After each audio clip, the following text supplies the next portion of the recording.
Chapter 552. Xiao Xian's words made the people of several tribes go wild with joy. They came all the way to this dangerous place just to find the green-faced fanged beast. No matter what it was used for, they had to get what the slave masters were trying so hard to find.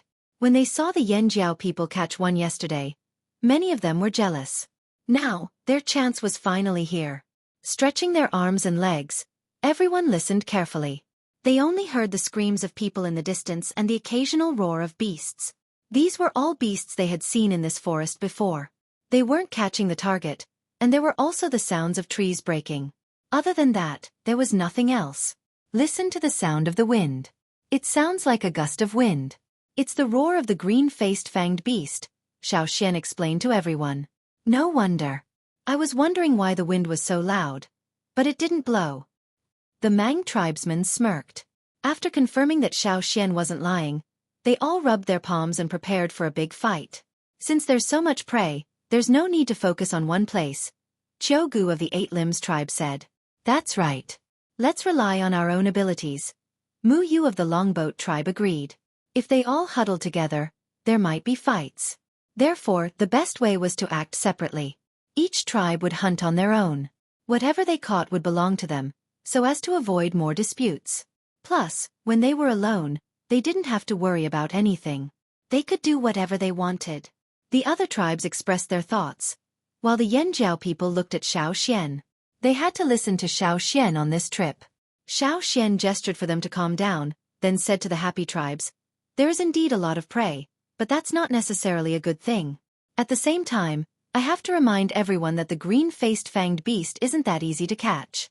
I've already told everyone what to pay attention to. Be careful. Don't complain when you suffer heavy losses. Don't worry, we won't blame you. On the contrary, we have to thank Elder Xiao Xian for reminding us. Otherwise, we wouldn't have known where the prey was." Gu Ji of the Feather tribe smiled. They were now focused on how to catch the green-faced fanged beast. Although they listened to Xiao Xian's reminder, they didn't think it was that scary. Ever since they entered the fearsome beast forest, they had encountered all kinds of beasts in the forest. The green-faced fanged beast that Xiao Xian caught didn't seem that strong. He had finished what he wanted to say. Xiao Xian couldn't care less about what others thought of him. All the tribes had already started to prepare. Although it was still night time, the enthusiasm to catch the green-faced fanged beasts was still high. Everyone held the water moonstone and used the light to chop trees and weave vines. The Eight Limbs people had already started to weave spider silk. The wind was getting closer. Xiao Xian could clearly hear the shouts of the Rock Hill City people. "We're almost at the foot of the mountain," Xiao Xian said. After hearing Xiao Xian say that the sound of the wind was the roar of the green-faced fanged beast, they could tell that it was the roar of the beast. They brought the tools they had prepared and rushed down the mountain. After 3 breaths, there were only 5 people from Yanjiao and a few people from the Hui tribe left in front of the cave. The Hui tribe's giant mountain eagle wasn't good at hunting at night. They didn't plan to summon it for now. Since there were many targets, they weren't in a hurry. It wouldn't be too late to summon it when the sun was about to rise. Besides, the Yanjiao people weren't in a hurry, so they didn't need to rush. "Xian, what do you plan to do?" Mai asked while holding the net. "There are too many green-faced fanged beasts. They're chasing the people from Rock Hill City. This place is close to Rock Hill City, so there will definitely be a few coming up the mountain. Let's try to catch a few first. We don't need to watch the big group." Xiao Xian checked the traps they set up on the mountain and made some changes. Then, he arranged the operation. The grass that the green-faced fanged beasts liked to eat was hard to find here. It was too dark to search for it in the bushes. They didn't have a beast's sense of smell, so they had to find another way. If they couldn't use grass as bait, then they had to use humans. Luring prey into a trap was something that hunters often did. After Xiao Xian told the other 4 about his experience in catching green-faced fanged beasts, they started to act. The green-faced fanged beasts rushed to the foot of the mountain. They didn't seem to have any intention of stopping as they chased after the people from Rock Hill City. However, some of the green-faced fanged beasts on the side of the team would pay attention to the movements around them. Xiao Xian had warned the tribesmen that the green-faced fanged beasts could easily detect movements in their surroundings, so they had to be extra careful. It was best to wait for the beasts to leave before attacking. Otherwise, they might lead the beasts to their own mountains. That would help the people of Rock Hill City and help them avoid this crisis. Although they had been told by Xian that there were many green-faced fanged beasts coming, the tribesmen still trembled when they saw them when they went down the mountain. In the dark, they couldn't see what was running over there. They could only hear the sound of wind blowing past, like a constant gust of wind. The rustling of leaves covered the sound of the tribesmen's arrival. They hid in the bushes, branches and other places, quietly observing the situation. Those green-faced fanged beasts were indeed running towards Rock Hill City. A few green-faced fanged beasts on the side of the team seemed to have noticed something and suddenly rushed out of the team towards them. The nearest 8 Limbs tribesman cursed in his heart. He thought he was exposed, but when he saw that the green-faced fanged beast was only chasing after something that looked like a mouse, he sighed in relief. However, he let out a sigh of relief too early. He only heard a bang, as if something had pierced into a tree trunk, followed by a crisp cracking sound. The tree he was hiding in was knocked down. Many of the green-faced fanged beasts looked at the fallen tree, but seeing that there was nothing interesting to vent their anger on, they continued to charge forward with the rest of the team. The person who was hiding in the fallen tree didn't fall with the tree. His foot was hooked on a very thin wire, and his whole body seemed to be attached to the wire. If you didn't see him, you wouldn't have noticed that there was someone else there. Whoosh whoosh whoosh, a very soft sound was heard, but it was covered by the rustling of leaves. A large net was quietly woven. It was made by 5 8 Limbs tribesmen who were hiding in different places. At this moment, the net was silently closing in on the green-faced fanged beast that had left the team. In the night, 6 nocturnal birds cooed and rested on a nearby tree. The green-faced fanged beasts didn't pay attention to them as they were flying in the sky. They couldn't do anything about it, nor were they interested. Another cooing sound was heard, but it didn't come from the birds. It came from the forest not far away. After hearing the sound, the 6 nocturnal birds flew over. Not long after, the 6 birds flew over again. However, it was different from before. Their claws were grabbing onto a vine. The 6 birds were grabbing onto the 6 corners of a net. Coo coo coo. The sound from the forest was like a guide. The 6 birds holding onto the net flew towards another green-faced fanged beast that had left the group and was attacking the wild beasts in the bushes. These 6 birds weren't really tamed. The feather tribesmen used their tribe's secret technique to instruct them. The 6 birds couldn't carry out effective tasks on their own. They could only instruct them bit by bit through their voices, telling them what to do. Other than the 8 Limbs tribe and the feather tribe, the 1,000 Masks tribe, the Mang tribe, and the Longboat tribe all used their own methods and techniques to attack the green-faced fanged beasts.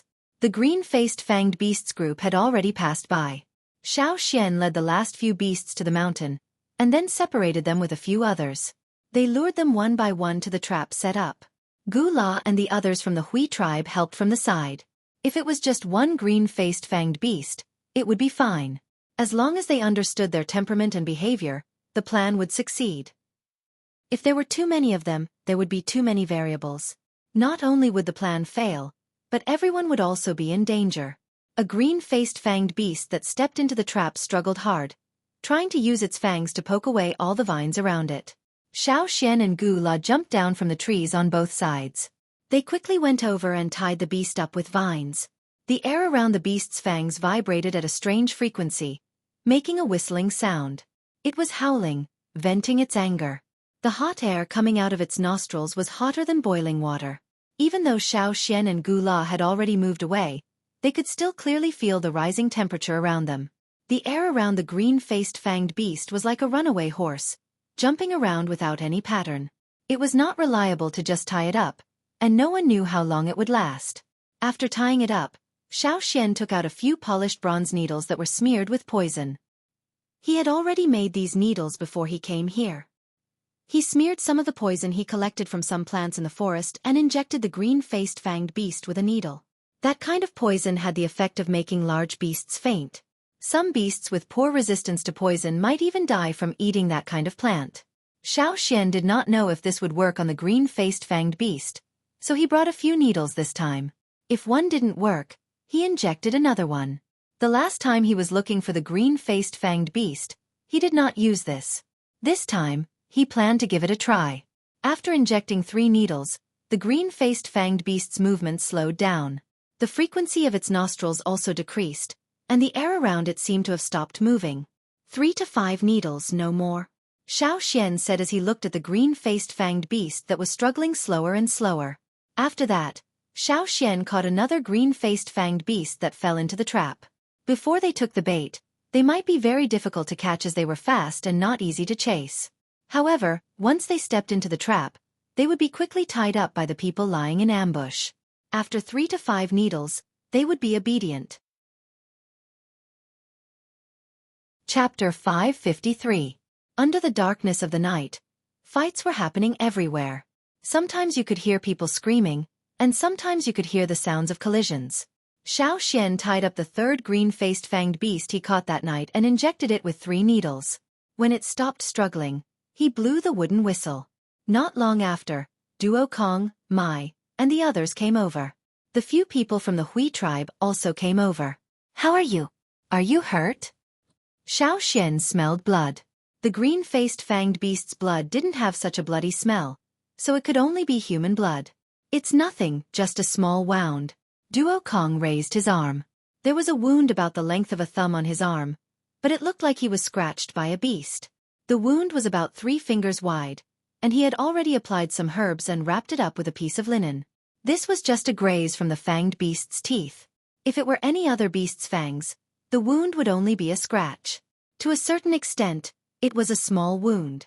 Other than Duo Kong, Mai, Tua, and Xiang Chen all had some wounds on their bodies. The Hui tribe also had wounds. The one with the heaviest injuries was stabbed in the stomach. If Duo Kong hadn't pulled him back in time, he would have been scratched by the beast's fangs instead of being stabbed. The wound on his stomach would have been a big bloody hole, and he would have died. The Hui tribe's elder, He was very grateful.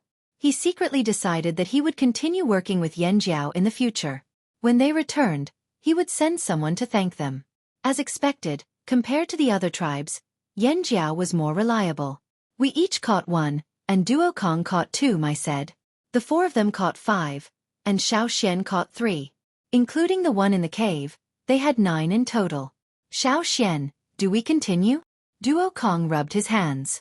He was still itching. There were so many green-faced fanged beasts, it would be a waste not to catch them.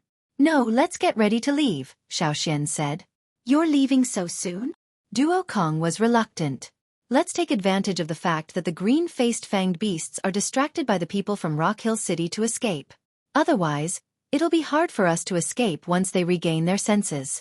Don't be greedy." Xian's sense of crisis did not disappear. What if the group of green-faced fanged beasts turned around and targeted them? In order to escape, the people from Rock Hill City might have lured the green-faced fanged beasts here. Duo Kong thought about it and agreed. There was no need to rush.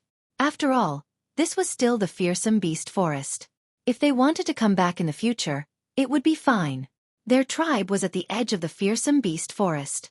Compared to other tribes, it was closer. They could just treat it as a hunting trip. "All right then, let's hurry up and leave.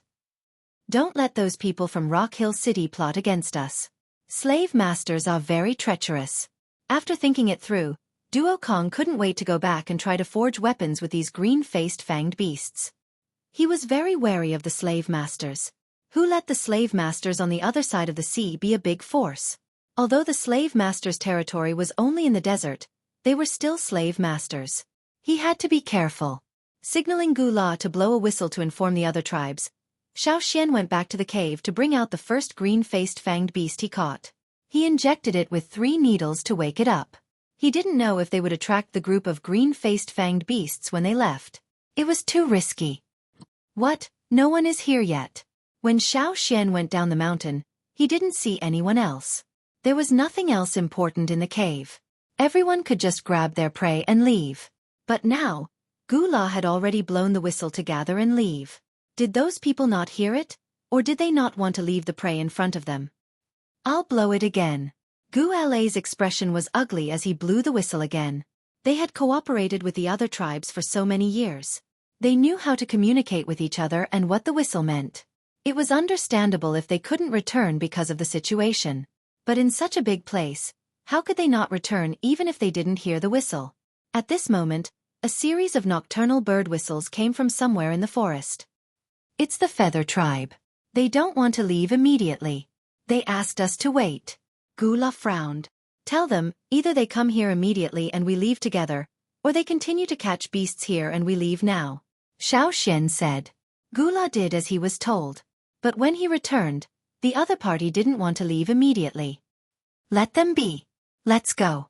Xian said and let Gula whistle back. Soon, there was a short whistle in reply.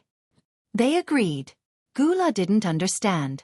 Wasn't it just the green-faced fanged beasts? Why did they stay here and not leave? Why were they so greedy? Xian also felt that this wasn't their style. Unless they knew something and knew the importance of the green-faced fanged beasts. Metal that wasn't in a molten state wouldn't change when it came in contact with the blood of the green-faced fanged beasts. Those people couldn't have discovered it because of this. Thinking about this, Xian's eyebrows twitched. The Rock Hill City people. Unless the Rock Hill City people took the initiative to tell them the secret, so that the tribesmen could continue to hold back the beasts here. Maybe they already know the secret of the green-faced fanged beasts. Xian said. What secret? The Hui tribesmen looked at Xian. What's the use of the green-faced fanged beasts? This was something they didn't understand. Unfortunately, the flaming horns were still wary of the other tribes and didn't want to talk about it. Metal. Xian only said 2 words, but it made the expressions on the faces of the people of the Hui tribe change. Their eyes changed from shock and disbelief at the beginning to burning with passion. Metal. It's actually metal. No wonder. She felt like his blood was boiling. Now's not the time to talk about this. Since the Rock Hill City people have already made their move, tell the others to retreat quickly. Otherwise, we won't be able to. The Rock Hill City people want to shift the beast's attention to them. Xian said to Gula, huh? Gula was still in a daze. His trembling hand almost lost his grip on the wooden whistle. The whistle was still trembling. Fortunately, he had already conveyed his message. Are we really not going to catch more? Hishi's voice was hoarse. His eyes flickered as he couldn't make up his mind. He had already guessed the answer. No wonder the others didn't want to leave. If they knew about this, who would be willing to leave? Before Xian could speak, Mai and Tua snorted. They didn't want to tell the other tribesmen this secret. After all, they didn't have a good relationship with the other tribes. They even had a few conflicts with each other. Now, which tribe didn't hide their treasures and not let others see them? Even tribes that had good relations with each other would take precautions. Now that Xian revealed the secret because of the Rock Hill City people's possible actions, these people still wanted to change Xian's decision? The Rock Hill City people had already made their move. Staying here would be suicide. Waiting for the beasts to rush over? If you want to stay, then stay. We're leaving anyway. The 5 people from Yanjiao carried the green-faced fanged beasts and walked away. The people from the Hui tribe wanted to say something, but in the end, they just let out a long sigh. They gritted their teeth and left with the 5 people from Yanjiao. In order to avoid the Rock Hill City people, Xian's group went around 2 mountains and left the forest. They didn't want to meet the beasts. Not long after Xian's group left, the beasts that were attacking Rock Hill City suddenly turned around and split into 3 different directions. There were tribesmen moving in all 3 directions. This was what Shi ordered the slaves to do. It was to lure the beasts away so that he could leave with his prey. When they left, Shi realized that there were only 8 left when they left, even though he had captured 11 of them. Robber 4. Shi didn't think that the robbers would dare to steal his prey. He stopped the tribesmen and lured the beasts away. But when he turned around, 3 of his prey were stolen. Shi was so angry that he almost vomited blood, but now wasn't the time to be angry. Shi brought some of the slaves and the remaining 8 beasts down the mountain in a hurry. The sky was still dark, and the smell of blood could still be smelled. There were also some sizzling sounds. The blood of the beasts that had been cut down made a steaming sound. In the end, there were only bones and teeth left. The once strongest weapon had lost its power with the death of the green-faced fanged beast. Its long fangs had turned into ordinary fangs without any special features. However, compared to the number of beasts that died, the number of slaves from Rock Hill City was much higher. When they arrived, there were close to 400 people. Now, only a little more than 100 left with Shi. Close to 200 people died in the sudden attack of the beasts. Screams of agony could still be heard even now. But Shi didn't care. The prey he brought back was more important. It was a pity that he didn't bring enough people. If he knew this would happen, he would have brought more people. 3 of his beasts were stolen. Xueqi was unhappy, but when he thought about how he sent people to lure the beasts to the tribesmen, he was happy. Let the tribesmen have a taste of what it felt like to be attacked by the beasts. Trying to take advantage of the chaos? No way. Chapter 554. Xueqi and his group left the area surrounded by mountains in the dark of night. They only slowed down when they were truly out of the area. I'll go up and take a look, Xueqi threw the unconscious prey to Duokong and the others, then jumped up a tree. There were more towering ancient trees in the surroundings, and more birds were resting in the forest at night. Because of Xueqi's movement, the birds chirped a few times in dissatisfaction. There were other nocturnal beasts moving around, and in the distance, there were constant roars and fights between beasts. This was the real, normal fearsome beast mountain forest. The green-faced fanged beasts probably wouldn't leave their precious land, so when they heard the sounds of fighting, both the Yanjiao and Hui tribesmen breathed a sigh of relief. If there were other beasts moving around, it meant that they were no longer in the green-faced fanged beasts' territory. Xueqi came to the top of the tree and looked at the forest in the distance. He couldn't see the green color of the forest in the dark, but he could hear the whistling of the wind. The birds in the nests in the tree seemed to be uneasy with the sound and made a few low cries. When Xueqi came down from the tree, the Hui tribesmen were still regretting that they didn't catch more green-faced fanged beasts. But since they were already out, they wouldn't go back. Yanjiao caught a total of 9 green-faced fanged beasts. They would give 2 to the Hui tribe. This wasn't because Yanjiao was stingy. When they were catching the green-faced fanged beasts, the ones who made the decision were the Yanjiao tribesmen. The Hui tribesmen were only there to help. Of the 3 giant mountain eagles, 1 was injured, 1 wasn't used to the environment and was listless, and the last one was not willing to cooperate at all. Their contribution was limited. Giving 2 to the Hui tribe was already a fair deal. The Hui tribesmen also understood this, so they didn't have any objections.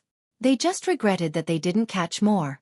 Who would have thought that the green-faced fanged beasts that lived in the depths of the fearsome beast mountain forest would be useful for metalware? However, since they were sure that the green-faced fanged beasts were here, and they were the first tribe to openly cooperate with Yanjiao, they believed that there would be opportunities in the future.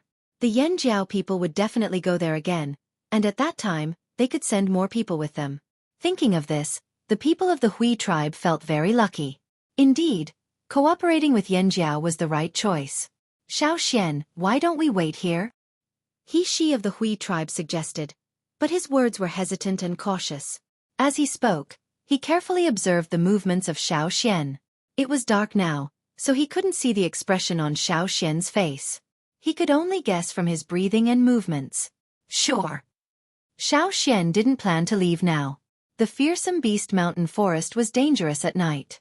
He was fine, but the others' night vision was far worse than in the daytime. Unless it was absolutely necessary, it wasn't a good idea to travel at night. They didn't dare to take out the water moonstones now because it would attract insects and beasts. They could only find a place to hide and wait quietly. There seemed to be voices in the distance, but it wasn't the voices of the tribesmen. It should be Xueqi's group. They were going in a different direction from Xueqi, so they wouldn't meet for the time being. After waiting for a while, there was still no movement from the others. She blew the wooden whistle, but there was still no response. The dark sky began to lighten, and the day was approaching. Whoosh, whoosh. Not far away, there was the sound of leaves swaying, as if something was running past. What's that? Mai whispered. The group was on alert. Whoosh. A figure quickly passed by, and the flowers that were taller than a person swayed violently. I'll go take a look. Duokong picked up his axe and was about to walk over. Wait. Xueqi stopped Duokong. Don't go over, God, I'll pray. After Xueqi said that, the Yanjiao tribesmen understood that it wasn't a beast lurking in the night, but someone else who wanted to steal their prey. Someone from Rock Hill City? Behind Xueqi, 4 Yanjiao tribesmen formed an arc to protect the 9 prey. On the other side of the prey were the Hui tribesmen. They formed a defensive circle, trapping the prey in the middle. Whoosh! The figure that was originally hiding in the forest suddenly rushed out, like a venomous snake staring coldly at its prey. It headed in the direction of Xueqi and the others, snaking like lightning. Its steps looked like it was gliding on the grass. Robbers. This didn't seem like the style of the people from Rock Hill City. The slaves didn't have such special abilities, and after eliminating the people from Rock Hill City, the most likely identity was that of a robber. Duo Kong and the others clenched their weapons, and the totemic power in their bodies increased instantly. Their muscles tightened, and they felt as hard as rocks. Their totemic power surged wildly, and their bones couldn't help but creak as they were ready to attack. What did the tribesmen hate the most? It was when their prey was targeted by others. They would definitely be ruthless, and kill whoever they saw. However, just as Duo Kong and the rest were staring at the figure that rushed out, another figure suddenly appeared on the other side. This figure came from a completely different direction from the first one, and the timing he chose was right when everyone's attention was on the first figure. Unlike the first one, who had a murderous aura, the second one was more stealthy, like a feather that suddenly floated over. It was silent, but it was faster than a feather. The second figure leaped out. Both of his feet touched the ground continuously, but he seemed to be floating lightly, like a mayfly in the water. Every time he touched the ground, he would move several meters away. One moment, he was still there, and the next moment, he had already disappeared from his original position and appeared in another place. Therefore, when everyone's attention was focused on the first figure, the second figure approached from the other side like a ghost. The people of the Hui tribe who were guarding the other side didn't have time to react. Gu La, who reacted the fastest, waved his stone sword and slashed at the approaching figure. The other people of the Hui tribe followed closely behind. However, the other person was able to find a breakthrough in an instant. Under the siege of swords, axes and spears, he broke into the circle of guards. There were 9 poisoned green-faced fanged beasts lying in a daze. Just as the black figure reached out to grab the nearest green-faced fanged beast, 3 spear darts whistled through the air and pierced towards him. The black figure had no choice but to move his hand away, but he didn't retract it. He pushed his palm against the ground and somersaulted in the air, jumping over the 3 spear darts. He wanted to attack again, but Xiao Xian's sword was already slashing towards him. Robber 7. You're looking for death. Xiao Xian shouted. Robber 7? It's him. It's the robber they caught and released. He still dared to come and steal Yanjiao's prey. Duo Kong and the others were furious. They should have broken his neck instead of agreeing to his deal. Robber 7, who was recognized, didn't feel embarrassed at all. He didn't even stop moving, and his thoughts of stealing prey didn't change at all. So what if they recognized me? I'm here to steal Yanjiao's prey. However, because of Xiao Xian's obstruction, the others had already reacted, and Robber 7 didn't have a chance to make his move. The person who appeared before was also blocked, and couldn't break into the defense circle to take the prey away. If the first time didn't work, then he would retreat and look for another chance. Robber 7 and his companions had the same idea. They were good at surprise attacks, and didn't want to wait for the other party to react and force their way in. Reluctantly, Robber 7 retreated from the tribesmen's defense circle and planned to escape first. However, Xiao Xian had another idea. They couldn't let them go. Robbers' actions were hard to guard against. They already had to guard against the dangers that lurked everywhere in the fearsome beast forest. Were they going to have to spare some effort to guard against robbers in the future? Even if there were other robbers who wanted to steal their prey in the future, these two, especially Robber 7, couldn't be let go. Chapter 555. The totemic power in Xiao Xian's body surged wildly, spreading to every part of his body, pouring into every muscle and every bone. His powerful foot stomped on the ground with a loud bang, as if a giant beast had stomped on the ground, causing the ground nearby to tremble. Using the recoil force, Xiao Xian leaped forward. With just one step, he was already behind Robber 7, who had just escaped from the circle of guards and was about to sneak away. The broad blade cut through the airflow in front of it as if it was tearing through cloth, producing a whistling sound. The ferocious sword aura slashed towards Robber 7. Robber 7 felt as if the air around him was filled with ice water, chilling him to the bone. Feeling the approaching aura, a thought flashed through his mind. Damn it! Damn it! It's that bastard! Robber 7's mind flashed back to the time when he was stealing cabbages and was sent flying. His body tensed up and his movements froze for a moment. Then, he did a somersault in the air, like a fish swinging its tail in the water. His body twisted strangely, causing the air to swirl and form a whirlpool. Robber 7 wanted to use the swirling airflow to help him make a sudden turn in the air. However, the blade that was closing in quickly seemed to have enveloped the entire area. It's the same thing again. It's the same thing again. It was the same last time, and it's the same this time. This feeling was too similar to the last time he was sent flying. No, it was even stronger than the last time. The murderous aura was too strong, causing Robber 7's hair to stand on end. He tried his best to dodge, but another voice in his mind told him that he couldn't. Even if he tried, he would lose an arm. If he didn't want to lose an arm, he could only take it head-on. Clang! There was no sound of flesh being cut, but the sound of metal colliding with metal. It was ear-piercing. Following the explosion, Robber 7 was sent flying like a baseball, crashing into a large tree not far away that even 10 people couldn't wrap their arms around. Crack! The crisp sound of something breaking rang out. It was extremely clear in the night, startling countless wild birds that were resting in the night. The thick tree was directly broken, splinters of wood flew everywhere, and many branches and leaves fell from the tree. The person who broke the tree spat out a mouthful of blood. Robber 6. Robber 7 felt the excruciating pain all over his body. He knew that he couldn't escape Xueqi's pursuit with his own strength, so he could only ask for help. Robber 6, who was about to escape, cursed under his breath. His body twisted like a snake as he avoided Duo Kang's axe and headed towards Robber 7. His speed was even faster than before, and Duo Kang couldn't catch up. Robber 6 dashed towards Robber 7 and leaped out before Xueqi could finish him off. Like an eagle gliding across water, Robber 6 grabbed Robber 7 and fled into the forest. Robber 6 purposely squeezed his way through the dense foliage.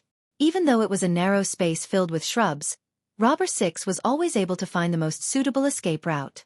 If Xueqi chased after him, he might not be able to keep up with him. Everyone had their own specializations, and Robber 6 was an expert in this field. At this moment, he was like a mouse scurrying into a thorny undergrowth, turning left and dodging right, trying to avoid the predator that was chasing after him. This was also the reason why Robber 6 dared to make a move here. He knew that even if this operation failed, he could still use his advantage to shake off the tribesmen. He was confident that with the right time and place and his own talents, which tribesman could catch up to him? Even if bringing Robber 7 would slow him down, so what? Robber 6 snorted. I'm so strong, even if I bring along a burden, I can still shake off the tribesmen. This was the common problem of robbers. They were overconfident, arrogant, even conceited. Knowing that it was disadvantageous for him, Xueqi didn't follow him in and instead changed his method. Xueqi sheathed his sword into the animal skin sheath.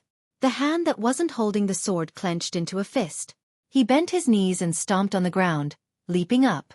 His entire arm sped up like a rocket that had been installed with a propeller. His target wasn't the two in front of him, but the fallen tree that Robber 7 crashed into. His fist moved his arm and plunged into the thick tree trunk. Because this punch was too fast, it was like a thrown spear. The tree trunk wasn't split apart, and Xueqi's entire arm was buried in the tree trunk. After his arm went in, Xueqi didn't stop. He exerted force on his feet again, and the grass and thick soil on the ground exploded outwards. Xueqi had already jumped up, and at the same time, his arms grabbed onto the thick tree trunk. Although his arms were so small compared to the tree that even 10 people couldn't wrap their arms around, the tree moved with Xueqi's movements. The few people from the Hui tribe guarding the green-faced fanged beasts couldn't see the situation clearly, but they could guess what was happening with their ears. Moreover, the sky was starting to lighten, and they could see the huge shadow of the swaying tree under the sky. It was because they could see and guess that they were shocked beyond words. They knew that the Yanjiao people were strong, and when they were angry, they were fierce.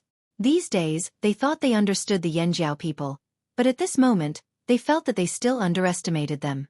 On the other side, the towering ancient tree with countless branches and leaves was lifted up like a huge broom, and then slammed down heavily into the forest. In the night before dawn under the sky, there was an unconcealable ferocious aura, as if no other aura could suppress it. Robber 6 and Robber 7, who were escaping in the dense undergrowth, suddenly looked up. Although there were dense branches and leaves of various flowers and trees above them, and intertwined vines of different thicknesses that blocked their vision and interfered with their senses, at this moment, they felt something pressing down from above. The pressure was so strange that it made their scalps numb, and it was like a cold electric current that rushed straight to their heads. Look, cough, watch the road. Robber 7 coughed up blood and reminded Robber 6. When they were looking at the sky just now, they almost crashed into the bushes in front of them. Robber 7's body was already scratched by the branches in the bushes, and his hair was messy.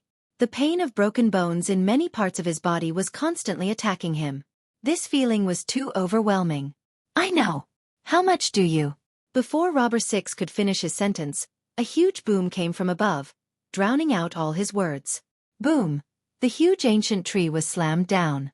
Although there were other trees in the forest, and it couldn't directly hit the ground, after the trees collided with each other, countless branches were broken. Thick and thin, they fell down one after another. In the bushes in front of Robber 7, a few branches that were thicker than a person fell down, and they almost crashed into them before they could react. The surrounding broken branches and fruits fell down like a storm. Where could they hide with their light bodies? Chapter 556.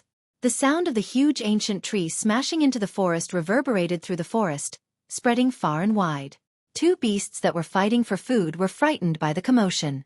They no longer cared about the prey on the ground and scanned their surroundings in fear. Their ears drooped and they ran away with their tails between their legs. There were very few giant beasts in this area. After all, this was close to the green-faced fanged beasts' territory. Usually, there would be a few overbearing giant beasts in this area. Most of them were normal beasts or wild beasts that wandered around looking for food. Therefore, Xueqi's commotion wouldn't attract the giant beasts but would only scare them away. The small beasts hiding in the forest ran away in panic. The already crowded short forest became even narrower. The humid and stuffy air seemed to have become restless. Sometimes, the escaping beasts would even bump into each other, not to mention Robber 6 and Robber 7 who were bigger than them. It was even harder to move around freely. After being hit by the tree trunk, Robber 6 decided to find a place to hide. It wasn't easy to avoid the falling tree trunk and fight for space with the beasts. There was even a lynx that bared its fangs at him just now.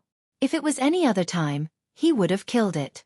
Now that he had to carry Robber 7 and escape, he didn't have the time to deal with the small beasts that bared their fangs at him. After the falling tree trunk stopped, Robber 6 decided to move again. However, before he could move his feet, he heard another crack sound. It was very similar to the sound of Robber 7 crashing into the tree. The air pressure above his head suddenly increased. Again. Quick, quick, quick. That kid is going to smash it again. Robber 7 exclaimed. Shut up. Robber 6 didn't expect the Yanjiao people to use such a method to deal with him. He knew that the Yanjiao people were strong, but the current situation was completely out of his control. It was beyond his expectations. Was it a human or a giant beast that could smash such a thick tree trunk?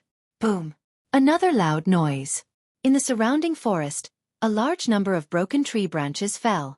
Robber 6's planned escape route was completely destroyed. The bushes, flowers and grass were already piled up messily by tree branches. It was extremely messy. More than half of the branches and leaves covering the sky were broken. If it was daytime, Robber 6 and the rest would be exposed to Yangguang. Fortunately, it was night time. Robber 6 encouraged himself and leaped out of the forest. Since he couldn't sneak through the dense forest, he could only step on the broken branches and branches to escape.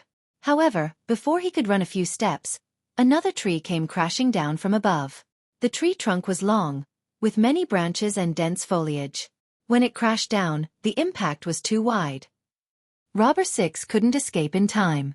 He could only rely on his hearing to determine what was falling from above. Then, his body would react accordingly. Not only was the giant tree smashing down powerful, it was also ferocious and accurate. No matter where Robber 6 ran to, the falling tree would always cover him. If it wasn't for the surrounding trees, he would have been smashed to death. Didn't they say that tribesmen couldn't see clearly at night? Robber 6 awkwardly dodged the falling branches and leaves. He didn't even bother to wipe away the bird droppings on his head. That kid can see. Robber 7 endured the pain all over his body and squeezed the words out from between his teeth. Of all the people you could have provoked, why did you have to provoke this kind of person?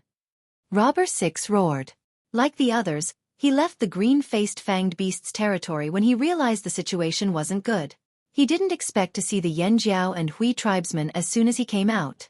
They even brought a few green-faced fanged beasts with them. Robber 6 thought that this was a rare opportunity. If he didn't steal it, he would feel sorry for himself. However, he was still too weak and it was too risky. If he wanted to make a move, he would have to wait for another opportunity. But who knew when the next opportunity would come? He wasn't willing to give up just like that. At this moment, Robber 7 appeared and said that the two of them should work together to steal a few green-faced fanged beasts. Robber 6 thought about it and agreed. The surrounding environment was very advantageous to him and he had Robber 7 to share the risk. Why not? But who would have thought that things would turn out like this? If he knew this would happen, he would have waited a little longer or robbed other tribesmen. He regretted it. Robber 7, don't call me the next time you steal from the Yen Jiao. Robber 6 had been a thief for many years but he had never been chased so hard before. He regretted it. He should have asked for more information. Robber 7 wanted to say something but he choked on the blood that gushed out from his throat. He thought to himself, don't talk about you, I won't do it again. That was too scary. Robber 6 was almost hit by a broken branch from above. He quickly dodged to the side and his forehead slipped from the broken branch. Blood spilled out from his wound as he ran, splashing onto the bushes. This won't do. As the saying goes, a dead Taoist is better than a dead Taoist. It is too difficult to carry a burden. It is better to throw this burden away. Robber 6 loosened his grip on Robber 7. He wanted to throw Robber 7 down so that he could run faster and have a better chance of escaping. However, Robber 7 seemed to know what he was thinking. He hugged Robber 6 tightly. You want to throw me down and run? No way. While Robber 6 and Robber 7 were being smashed by Xueqi's tree, a few hundred meters away, 3 silhouettes were hiding on a tree branch, watching the commotion. That's the Yen Jiao? That's crazy. Who would use a tree to smash them? One of them said. I'm thinking, are Robber 6 and 7 okay? Are they still alive? How pitiful. Why don't you guys go help them? The first person asked the person next to him. No, I won't go even if you beat me to death. Even if we go, let's wait until the Yen Jiao leave. What if they change their target to us? Another person pursed his lips. Besides, Robber 6 and 7 didn't ask for our help. Why should we go? If Robber 6 and 7 die, does that mean we can all move forward? The person standing on the other side said calmly. His tone was too indifferent, as if the people who were in danger were not from the same tribe as them. Suddenly, after a loud bang, a sharp whistle was heard from the other side. Hearing the whistle, the 3 people who were watching the commotion from the tree changed their expressions. They were really forced into such a situation. One of them muttered. Although they wanted the 2 to die here, they still didn't believe that the 2 would be forced into such a desperate situation. After all, the 2 were ranked higher than the 3 of them. Robbers had their own rules and preferred to act independently. It was rare for them to meet each other, so naturally, their relationship wasn't good. There were many situations where they didn't help, and if there were no benefits, they wouldn't help easily.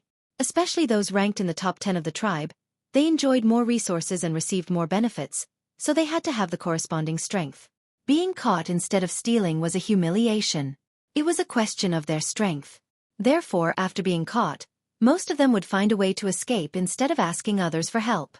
Only when they were forced into a desperate situation would they call for help like this. Because if they called for help with this kind of whistle, it meant a complete failure and they would be demoted. In other words, after Robber 6 and Robber 7 were rescued, their ranking would be lowered. To a robber, this was an extremely shameful thing. On the other side, Robber 6, who was running away, couldn't dodge in time and was hit by a falling branch. He lost his balance and fell to the ground. He was hit by broken branches a few more times, almost burying the 2 of them. Sensing Xueqi's approach, Robber 6 and Robber 7 both rolled their tongues and whistled at the same time. Both of them felt bitter. This was the first time they called for help since they became robbers. Robber 6's eyes were bloodshot, and he looked at Robber 7 as if he wanted to bite him to death. It's all your fault for being such a burden. Xueqi stepped on the fallen tree and ran towards Robber 6 and Robber 7. However, before he could reach them, 2 silhouettes rushed over at an extremely fast speed. Xueqi reached the place where Robber 6 and Robber 7 were buried. Like water droplets falling into a crack, they flashed under the crisscrossing broken branches of different thickness. When they came out again, each of them was carrying a robber and running away quickly. Xueqi couldn't make a move, and he didn't continue chasing. He didn't plan to smash the tree again. The person who saved Robber 6 and Robber 7 just now should be a robber with a higher ranking than Robber 6 and Robber 7. Instead of continuing to chase, Xian decided to turn back. He still had to guard his prey. There were other robbers around, and guarding against them was the most important thing. As for Robber 6 and Robber 7, they wouldn't have the chance to fight again in a short period of time.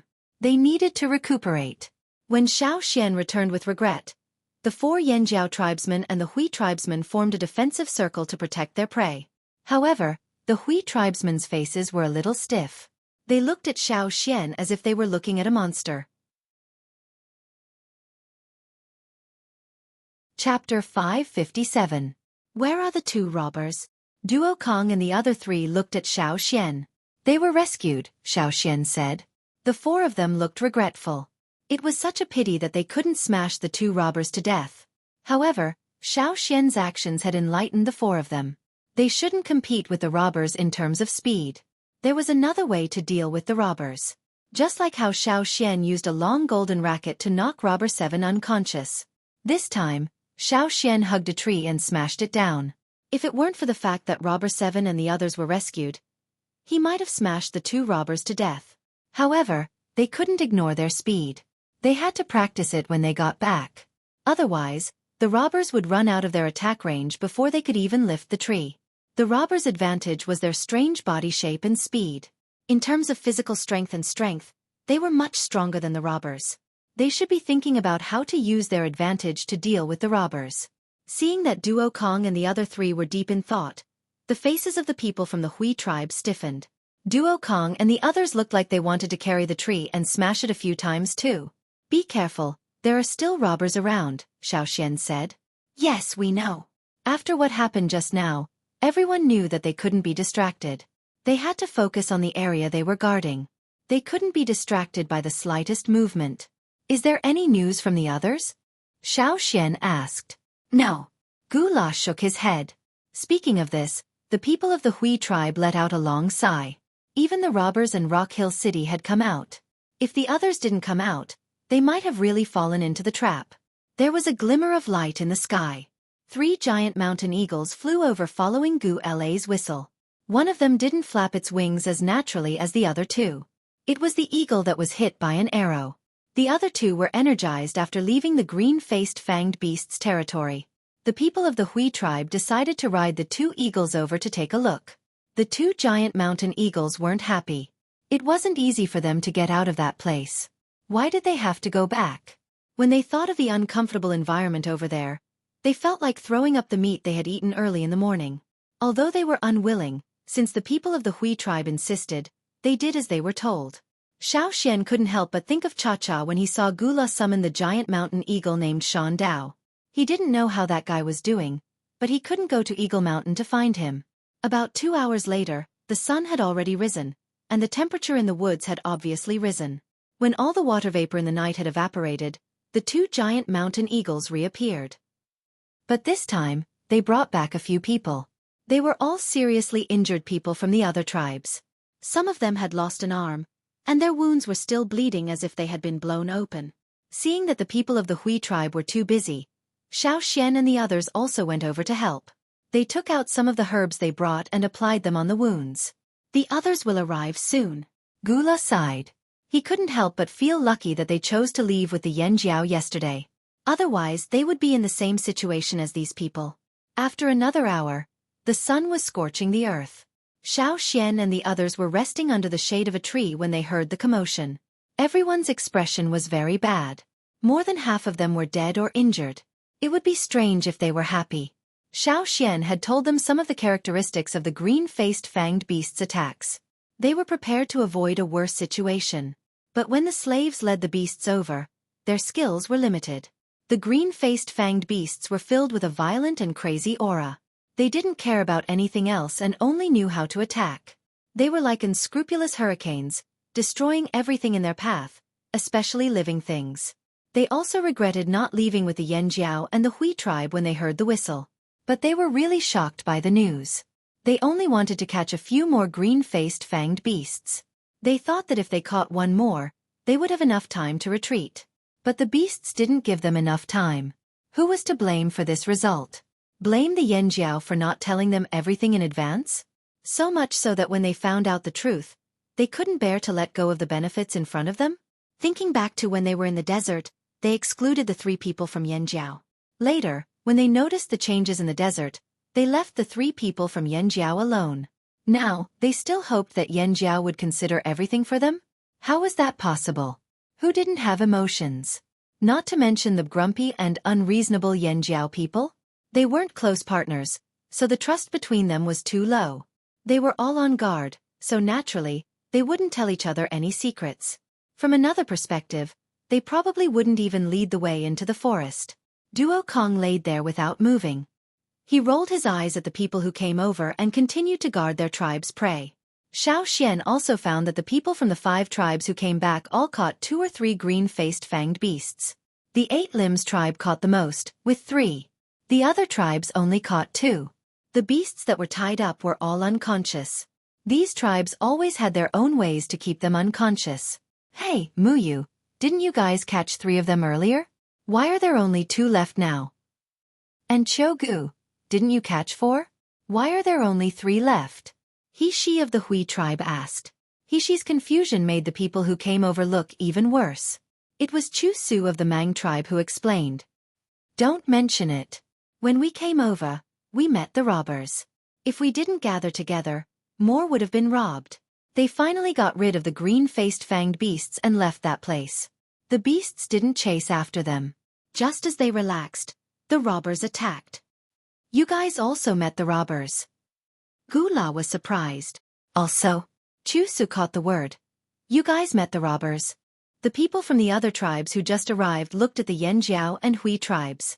There were 9 unconscious green-faced fanged beasts lying there. 9. They were only 2 tribes. Why didn't the robbers steal more beasts? Some people felt it was unfair and were very jealous. He-She didn't care about the people's expressions and told them what happened before dawn with a little emotion. The people from the other tribes listened and the muscles on their faces kept twitching. No wonder I felt it was so quiet here.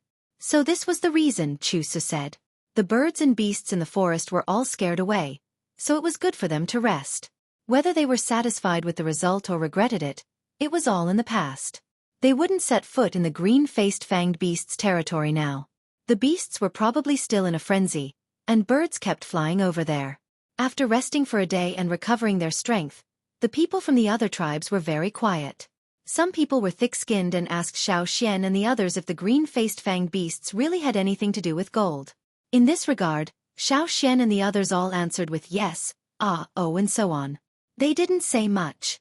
The people who asked felt it was boring and didn't ask any more. The next day, the group set off again and embarked on the return journey. However, the people who returned had different moods. The happiest were probably the people from Yanjiao. Chapter 558. The journey back was quite smooth. They didn't encounter any robbers or Rock Hill City people. Everyone was prepared for the dangerous animals and plants in the forest. However, the weather was getting hotter and hotter. Even the slippery moss on the ground had started to dry up. There were fights every day near the water source. The water Xiao Xian and the others fetched was stained with blood several times. This kind of weather made everyone's heart sink. Even the Yanjiao people who were originally happy from catching prey were not in a good mood. Especially Duo Kong. The winter he experienced last year was on the other end of the spectrum. He heard that it was even worse than last year. Maybe the other side of the sea was already covered in snow? When they returned to the tribe, Xiao Xian and the others found out that the situation in the forest was still good. When they entered the forest to search for the green-faced fanged beast, the stream that the tribe often fetched water from had dried up. There were 3 similar streams nearby that didn't have a single drop of water flowing. The tribe had to fetch water from further places. However, this was already considered good. At least the Yanjiao people were strong. It wasn't difficult for a team of warriors to go out and carry a few large tanks of water back.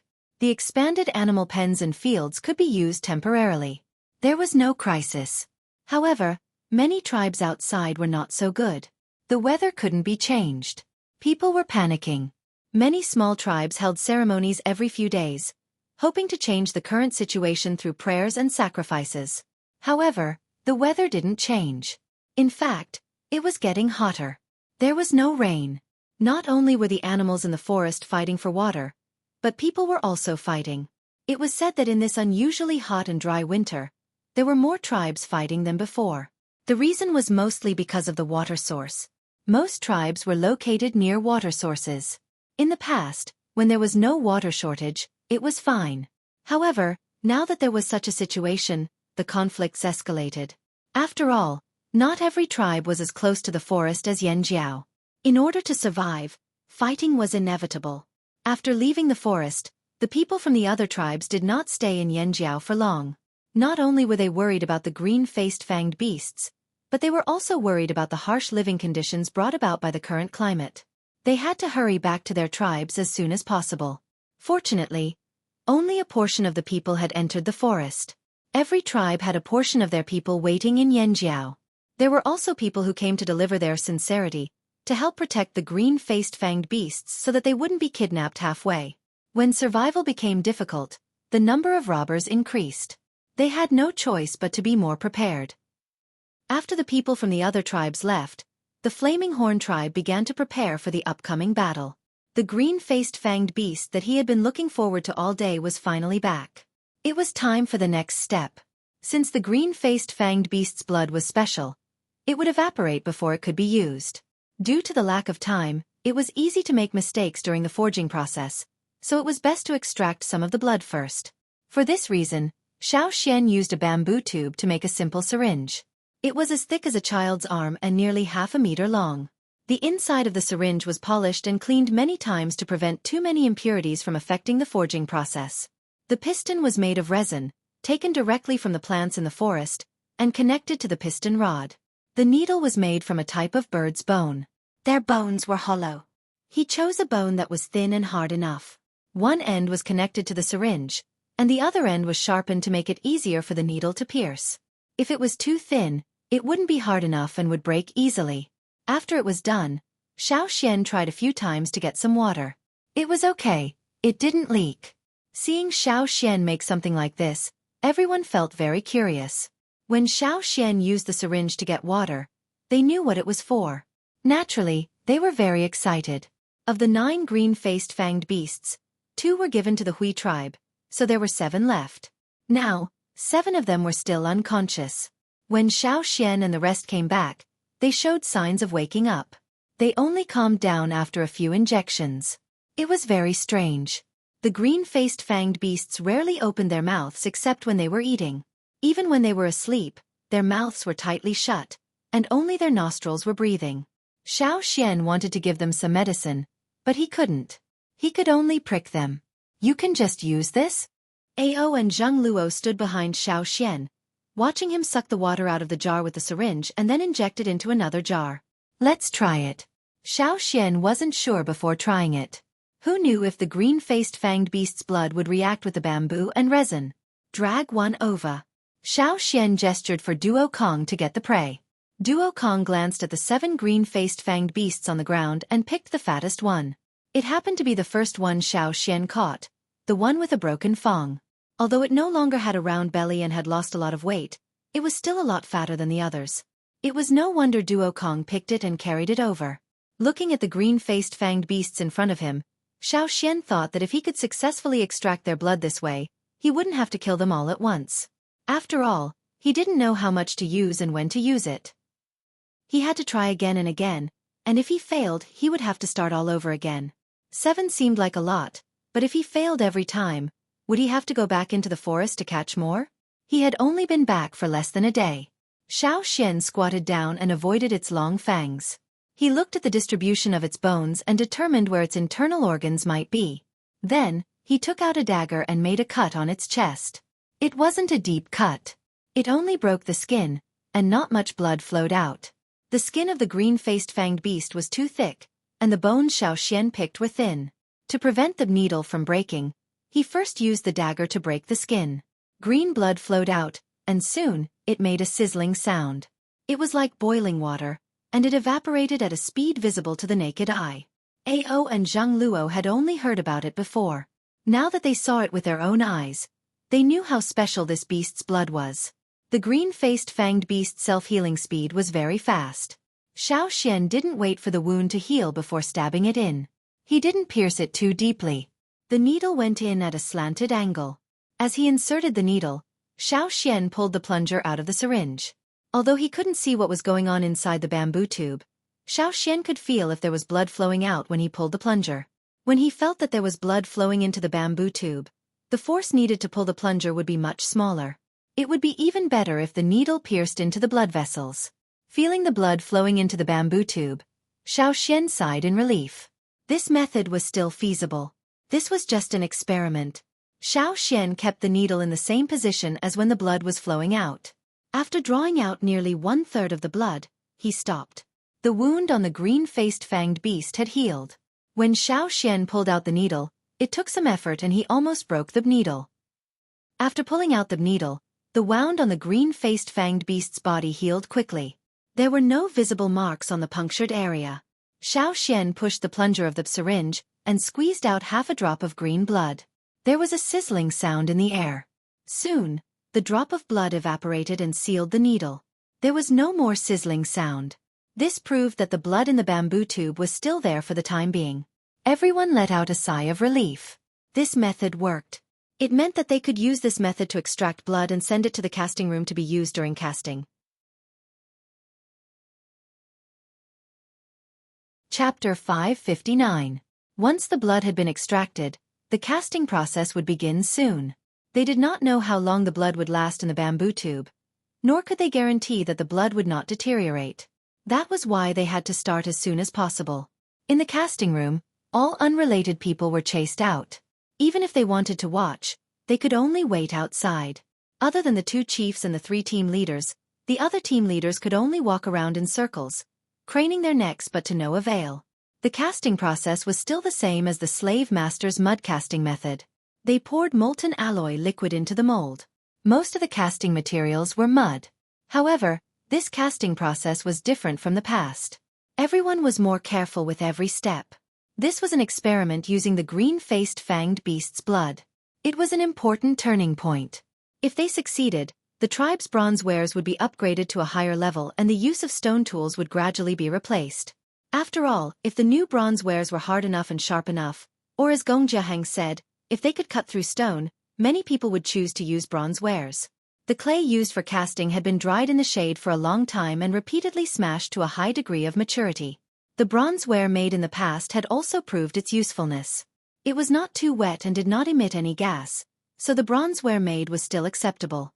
This time, the mud used was more stringent in the process of sieving, rinsing, drying and so on. The smelting process was the same as before. However, after the black gas, the yellow gas, the white gas, the green gas and finally the green gas, the copper alloy was completely melted. According to the previous process, the casting process was ready.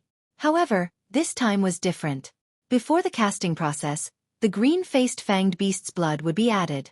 When Xian saw the words on the mountain wall of Gongjia Valley, it mentioned when to add the beast's blood. However, it did not explain the details so Xian could only guess. He removed the needle from the syringe. Green blood flowed out from where the needle was connected to the bamboo tube, making a sizzling sound. Just drip it? The craftsman beside him was so nervous he was stuttering. What else could he do? It was impossible for Xian to ask a Gongjia family member so he could only try pouring it in. Xian held up the bamboo tube and let the beast blood drip out from the small hole connected to the needle into the molten copper alloy liquid. The sizzling green blood made the people who were staring at the scene feel as if their hearts were being roasted on a hot stone slab. It was a torment. He was nervous, anxious, and his entire body was stiff. He didn't dare to move or make a sound, for fear of disturbing the other side's movements. The blood dripping into the copper alloy liquid stopped abruptly with a sizzling sound. It did not evaporate like Xian and the others had expected. Instead, it spread out in the copper alloy liquid. Poof! As the blood gradually dripped down, a green flame suddenly emerged from the alloy liquid. The body of the flame was not very high. The layer of flame that was stuck to the surface of the alloy liquid was not even as high as the pinky finger. The fire was still burning and the alloy was still melting. More and more blood dripped from the bamboo tube. The surface of the alloy liquid was covered in a layer of green flame. At the same time, the alloy liquid inside churned but there were no bubbles. There was only a burning green flame. The color of the alloy liquid was changing. It darkened slightly and was no longer gold. As the alloy liquid churned, the color became uniform. When the beast blood was used up and there was no more, the green flame in the alloy liquid gradually disappeared. Then, the casting process would begin. Outside the forging room, Mai and the other team leaders, as well as Tuo, Xiang Chen, and the others who knew the secret of the metal wares, were all waiting outside. They wanted to listen in to satisfy their curiosity, but until now, there was nothing they wanted to know. The two leaders were too calm. Even if they exclaimed in surprise, it would have been better than remaining silent all the time. After a long while, the sound of forging came from the room. Forging, carving, annealing, sharpening. Although everyone was nervous, the work was carried out in an orderly manner. Other than giving instructions, no one asked or said anything else. The two chiefs also became a part of the background. They stared nervously at the broad copper knife that was almost finished. The knife looked rough and did not have much beauty. But in the eyes of the people in the room, it was a peerless beauty. It was different from the previous bronze wares. Although it was not finished, it gave people the feeling that it was on another level. In the sky outside the room, the sun was hanging high in the sky. At dusk, the afterglow of the setting sun shone everywhere. The shadows of the people waiting outside were elongated. Inside the room, Xueqi held the newly cast copper knife and wiped it with a piece of animal skin. The biggest difference between this saber and the bronze weapons from before, and also the most eye-catching part of it, was its color. It was not gold, nor was it silver white, silver gray, or even reddish like the other bronze wares. It was green. The overbearing broad blade was dark green in color. It was reserved, but it was ferocious. Xueqi stared at the knife, his eyes reflecting the cold light of the knife. He threw away the animal skin he was wiping and ran his fingers along the edge of the knife. Then he flicked it lightly. It was like the whistling of the wind, but also the vibrating sound of the sharp blade. When it reached his ears, it felt like something was charging through his blood. Green bronze wares. Most bronzes would only turn green after they had rusted. But now, this newly forged bronze saber was actually a deep, dark green color. Did it succeed? That was the question everyone wanted to know. The chiefs and team leaders did not know. Only Xueqi and the craftsmen who were in charge of hammering and carving knew that this knife was much harder than the other bronze wares. Xueqi's gaze moved away from the knife and looked at Ao and Zhang Luo, who were standing silently at the side. It was not that the two chiefs were not anxious. They were too nervous and impatient to react. Now, seeing Xueqi look over, Ao hurriedly took out a fist-sized stone he had prepared and threw it. This was one of the testing stones in the stone room. It was a medium-grade stone. Ordinary bronze wares would be tested with a medium-grade stone. After all, the sharpness and hardness of ordinary bronze wares were limited and could not be forced. Because he was too nervous, Ao's action of throwing the stone was very stiff. But at this time, no one cared about Ao's action of throwing the stone. They stared at the stone that was thrown up, and then looked at the knife in Xueqi's hand. Their eyes swept back and forth quickly, for fear of missing any details. At that moment, they even forgot to breathe. Xueqi held the bronze knife with both hands, took a step forward, raised it, and then chopped down at the stone in the air. Bang! The blade struck the rock hard, and the fist-sized rock broke into two halves. Clean, neat, and smooth. And there was not a single scratch on the blade. Whether it was sharpness or hardness, it was much stronger than the previous bronze wares. Chapter 560. The first stone was a medium-grade stone. Even if it could be cut with bronze tools, it would not be able to cut a stone of this grade in half so easily.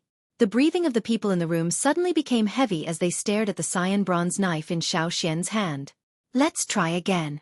Xueqi gestured for Zhang Luo to bring the stone closest to the edge of the shelf. The stones placed there were at least medium-grade stones.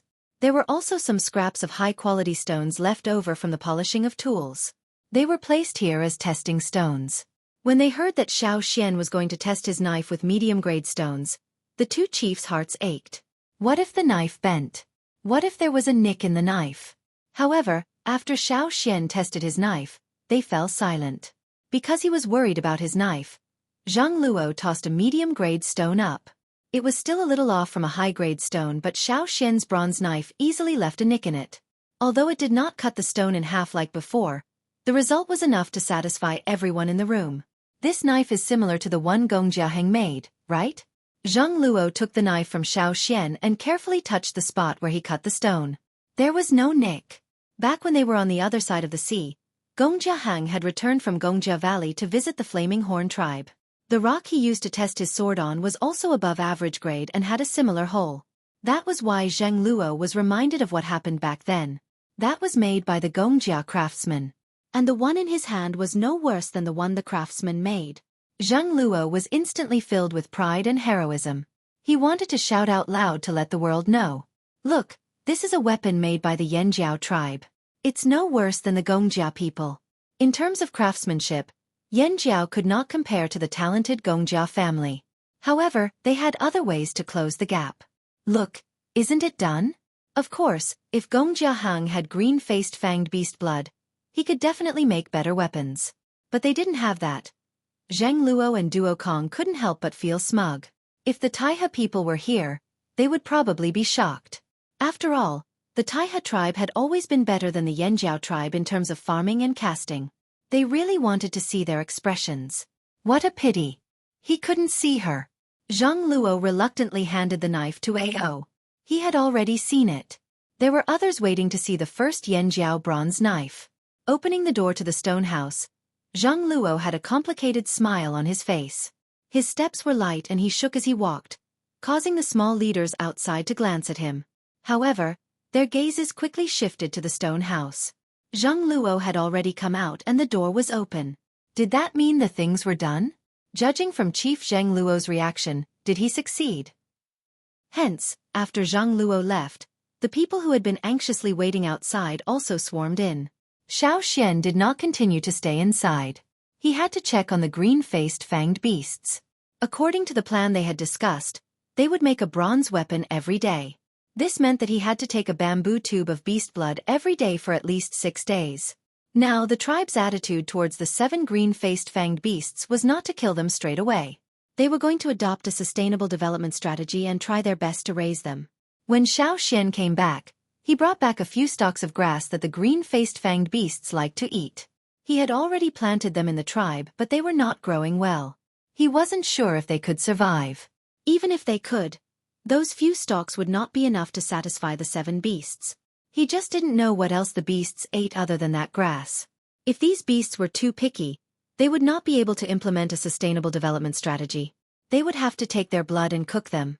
Otherwise, they would starve to death. Right? He did not know if the meat of the green-faced fanged beasts could be eaten. Xiao Xian remembered that when he was in the fearsome beast forest, the bodies of the beasts were not complete. Most of them had evaporated along with the blood. Forget it, he would think about it later. Let's see if they ate other things first. While Xiao Xian was thinking about how to better implement a sustainable development strategy, a new atmosphere was spreading in the tribe. The successful casting of the new bronze wares was indeed inspiring. Its production was of great significance to the entire tribe. As long as one was a tribesman, they all knew that this would be a turning point. The innovation of tools would begin from here on out. The news of the success of the new bronze weapon was not made public. Only the higher-ups of the tribe and those who participated in the mission knew about it. Most people did not know about it. However, they could see that the leaders of the tribe who were originally gloomy due to the weather suddenly smiled brightly today. After the success of the first sword, Xiao Xian used the same method to take blood from the green-faced fanged beasts in the next few days. This way, he could take blood and ensure that the beasts would not be seriously injured.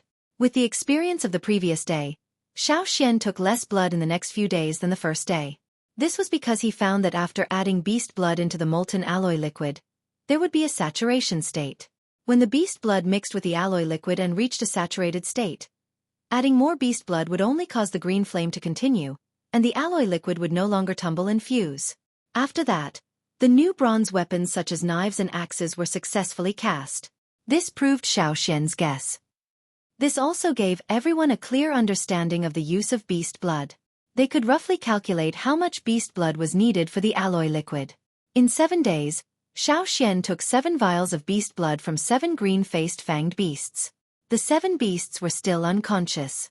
Including the big sword on the first day, a total of 7 weapons were made in 7 days. Most of them were large swords and axes. They were at least twice as large as the ones used by other tribesmen. After all, the Yanjiao people were very strong, and the weapons used by ordinary people were too light for them. The shape of the swords and axes came from the requirements of the warriors. It came from the habits of the warriors in the process of survival. They knew better than anyone what kind of weapon was best for them. However, 7 weapons were still not enough for everyone to share. They already had the leaders, the team leaders, and the other warriors who had made contributions. When everyone was about to start the second round of forging, the 7 green-faced fanged beasts finally woke up. After they woke up, although they were not in a good state of mind, they were still grumpy and wanted to bite everything they saw. Taking a vial of blood still affected them. The first beast whose blood was taken was still okay. After all, it had woken up in the middle of hibernation to look for food. However, the other 6 beasts were different. They were woken up in the middle of hibernation and were caught before they could look for food. When they were in the fearsome beast forest, they had consumed a lot of energy. Now, they were very hungry and looked around with green eyes.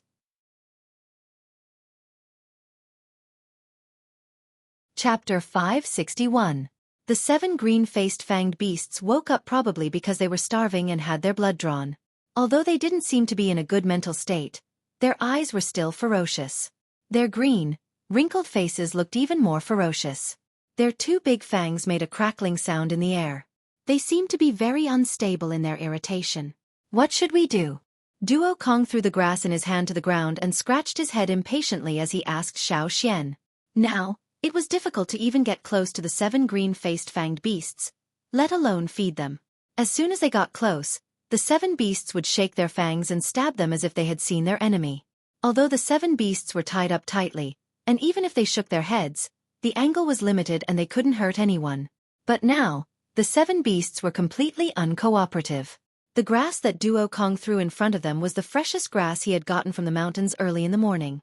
The beasts in the animal pen outside the forest liked to eat this grass. Unfortunately, the 7 beasts didn't appreciate it at all. They didn't even look at it and tried to stab Duo Kong with their fangs. This grass doesn't look that different. Why aren't they eating it? Duo Kong sat cross-legged on the ground and looked at the 7 beasts who were glaring at him. How about I go and pull some of that grass over? Mai asked. It was just planted.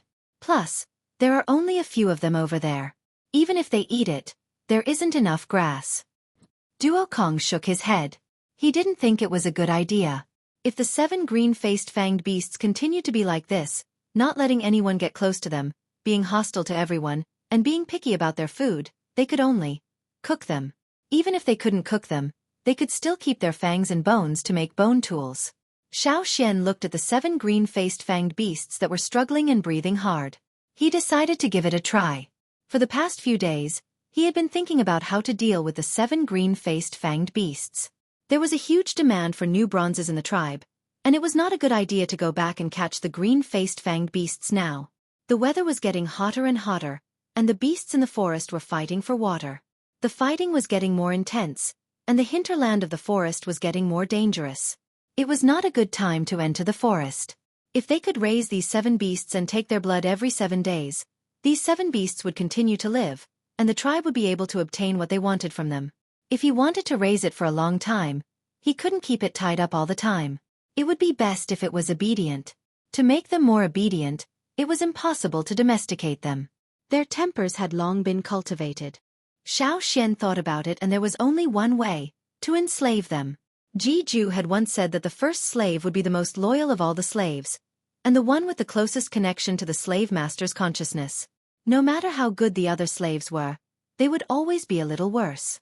This was the commonality of slavery, so when choosing the first slave, one must be very cautious. However, Xiao already had his first slave, and his loyalty was indeed very high. Other than that, Xiao really hadn't enslaved anyone else. Ji had also warned Xiao that other than the first slave, the slaves enslaved later had limited loyalty. They might even betray the slave master. Moreover, wantonly enslaving slaves would cause their own characteristics and strengths to be scattered, and the connection between their consciousness would not be tight enough. When choosing to enslave a slave, one had to think more. Xiao didn't want to enslave anyone for the time being, but these green-faced fanged beasts were worth a try. 7 wasn't a lot, and it was much better than enslaving hundreds of people in the desert. It didn't matter if the connection between their consciousness wasn't tight enough. Xian didn't want them to fight or work. He just didn't know if they would be obedient after being enslaved. He had to give it a try.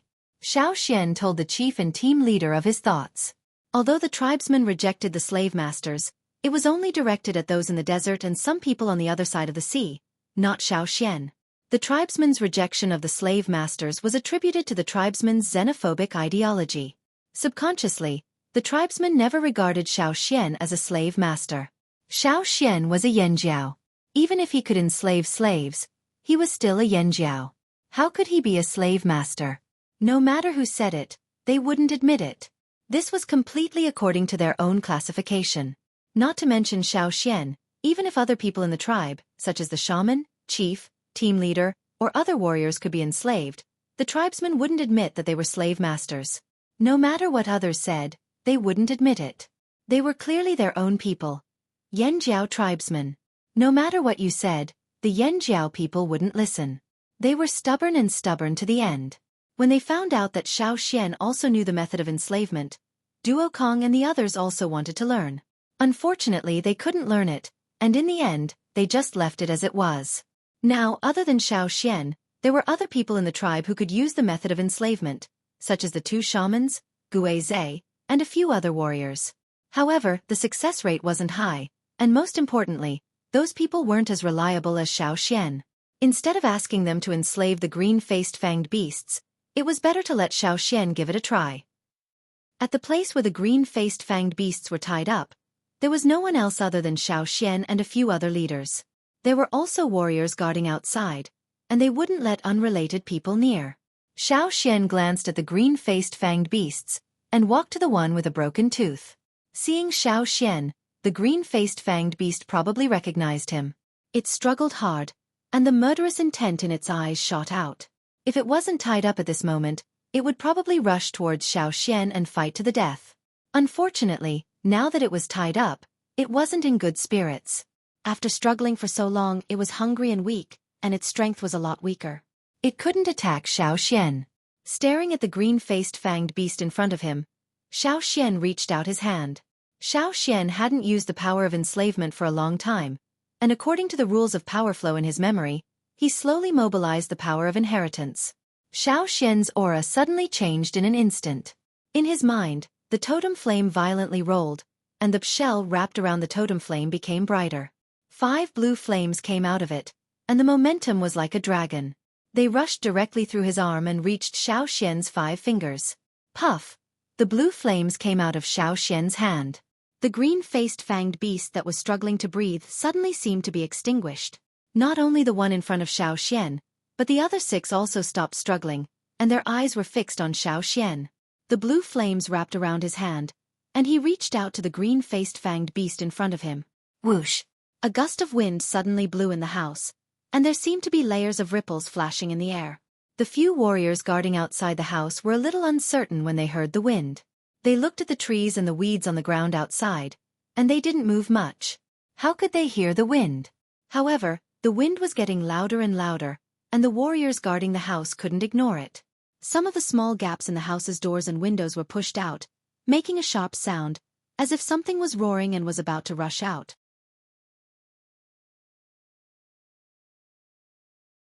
Chapter 562. When the wind stopped blowing, the enslavement of the 7 green-faced fanged beasts was complete. However, the 7 green-faced fanged beasts were unconscious again. The specific results of the enslavement could only be determined after they woke up. Xian could feel the connection between his consciousness and the 7 green-faced fanged beasts. Although it was not as close as the first enslaved sapphire, he could still roughly understand their situation. The enslavement was successful, but these 7 beasts might not be as obedient as everyone expected. Fortunately, these 7 beasts were still very strong. They would be fine even if they were starved for 2 more days. Xian was sure of this. The next day, Xian received a report and once again went to the house where the green-faced fanged beasts were kept. The 7 green-faced fanged beasts had already woken up. Duokong and the others were still standing at a safe distance, looking at the green-faced fanged beasts and waiting for Xian's confirmation. Everyone was still very nervous about how obedient these 7 new slaves would be. It would be great if they were as obedient as Sapphire. After all, the green-faced fanged beasts were too aggressive. Their fangs were also dangerous. It would be bad if they stabbed the people in the tribe. The obvious difference between these 7 beasts and yesterday was that their eyes were not as fierce as before. Especially after Xueqi's appearance, they were much more restrained. The frequency of their nostrils snorting decreased. When Xueqi approached, they did not struggle. This was a good sign. Xueqi walked over. The first one he picked was the one with a broken tooth. As Xueqi approached, the green-faced fanged beast only shook a little as if it wanted to avoid him. In the end, it stopped and did not move again. Xueqi reached out his hand and approached the vine rope tied to the green-faced fanged beast. It just looked at him and did not intend to attack. The fanged beast did not point in the direction of Xueqi either. Seeing that everyone in the house was ready to defend, Xueqi untied the vine rope on the green-faced fanged beast. During the process, he also paid attention to the connection between him and the green-faced fanged beast. After confirming that it was not aggressive, he released the vine rope. Patter. The ropes that bound the green-faced fanged beast's head and forelimbs fell to the ground. It seemed to want to run away, but Xueqi held it down. If it had been in the past, it would have definitely turned its head and stabbed Xueqi with its fangs. But now, it only struggled a little and remained in the position where Xueqi held it down. Not only was there no ferocity in its eyes, but it was also puzzled, as if it did not understand why Xueqi held it down and did not allow it to move. Seeing this, the 2 leaders and the team leaders felt relieved. Then, joy appeared on their faces. No matter what the final result was, they were already very satisfied with this level of enslavement. Compared to the situation yesterday where they were struggling and shaking their fangs with all their might, the ones in front of him now were really too obedient.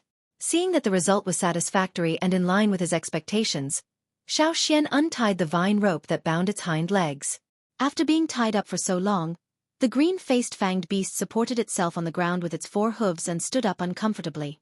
The leaders and team leaders next to them tightened their grip on their weapons and stared at the green-faced fanged beast that had already stood up, guarding against any sudden attacks.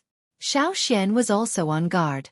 Although the consciousness that connected with the green-faced fanged beast did not have any intention of attacking, it was still better to be cautious. The green-faced fanged beast that finally stood up on its 4 hooves. It was unknown whether it was because it was too hungry or because it had been tied up for too long that its whole body was stiff. It walked a few steps unnaturally, then with a whoosh, it ran away. Xueqi put down his sword because he didn't receive any attack from it. The chiefs and leaders in the house could see that the green-faced fanged beast was just trying to run around. It wasn't trying to attack them.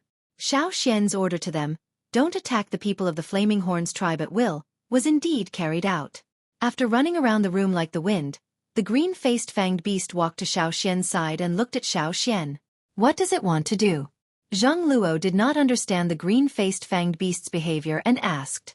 "It's hungry," Xueqi said. "It wants to show that it's very hungry right now." "Then what should we do?" Duo Kong pulled his hair in frustration. "They didn't eat the grass I cut. They didn't even smell it."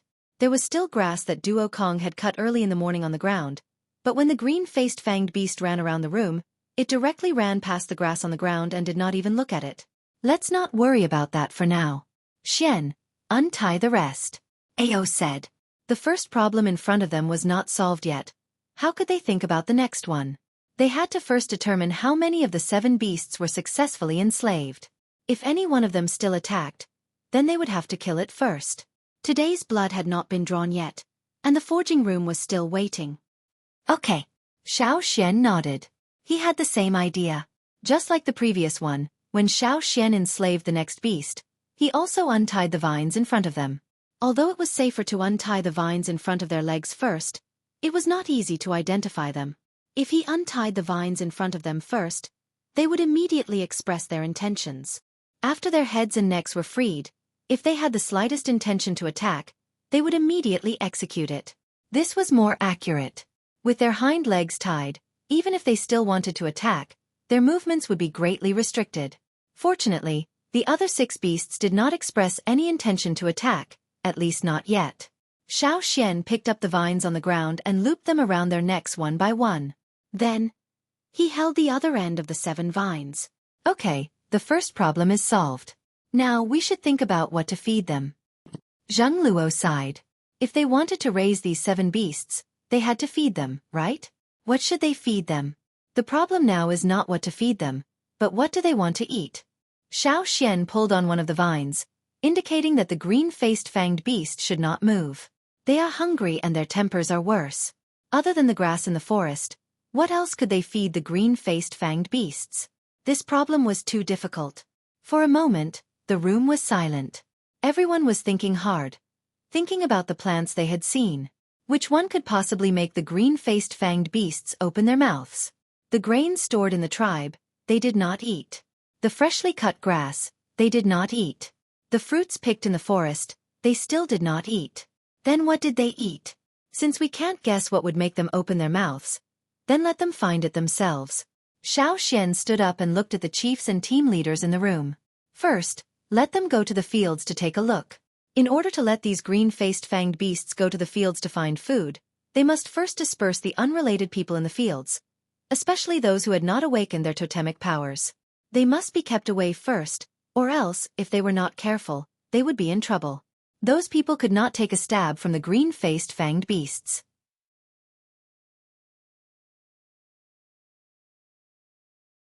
Chapter 563. On this day, everyone in the Yanjiao tribe, whether they lived in the forest or outside the forest, were told to stay at home and not go out for the time being.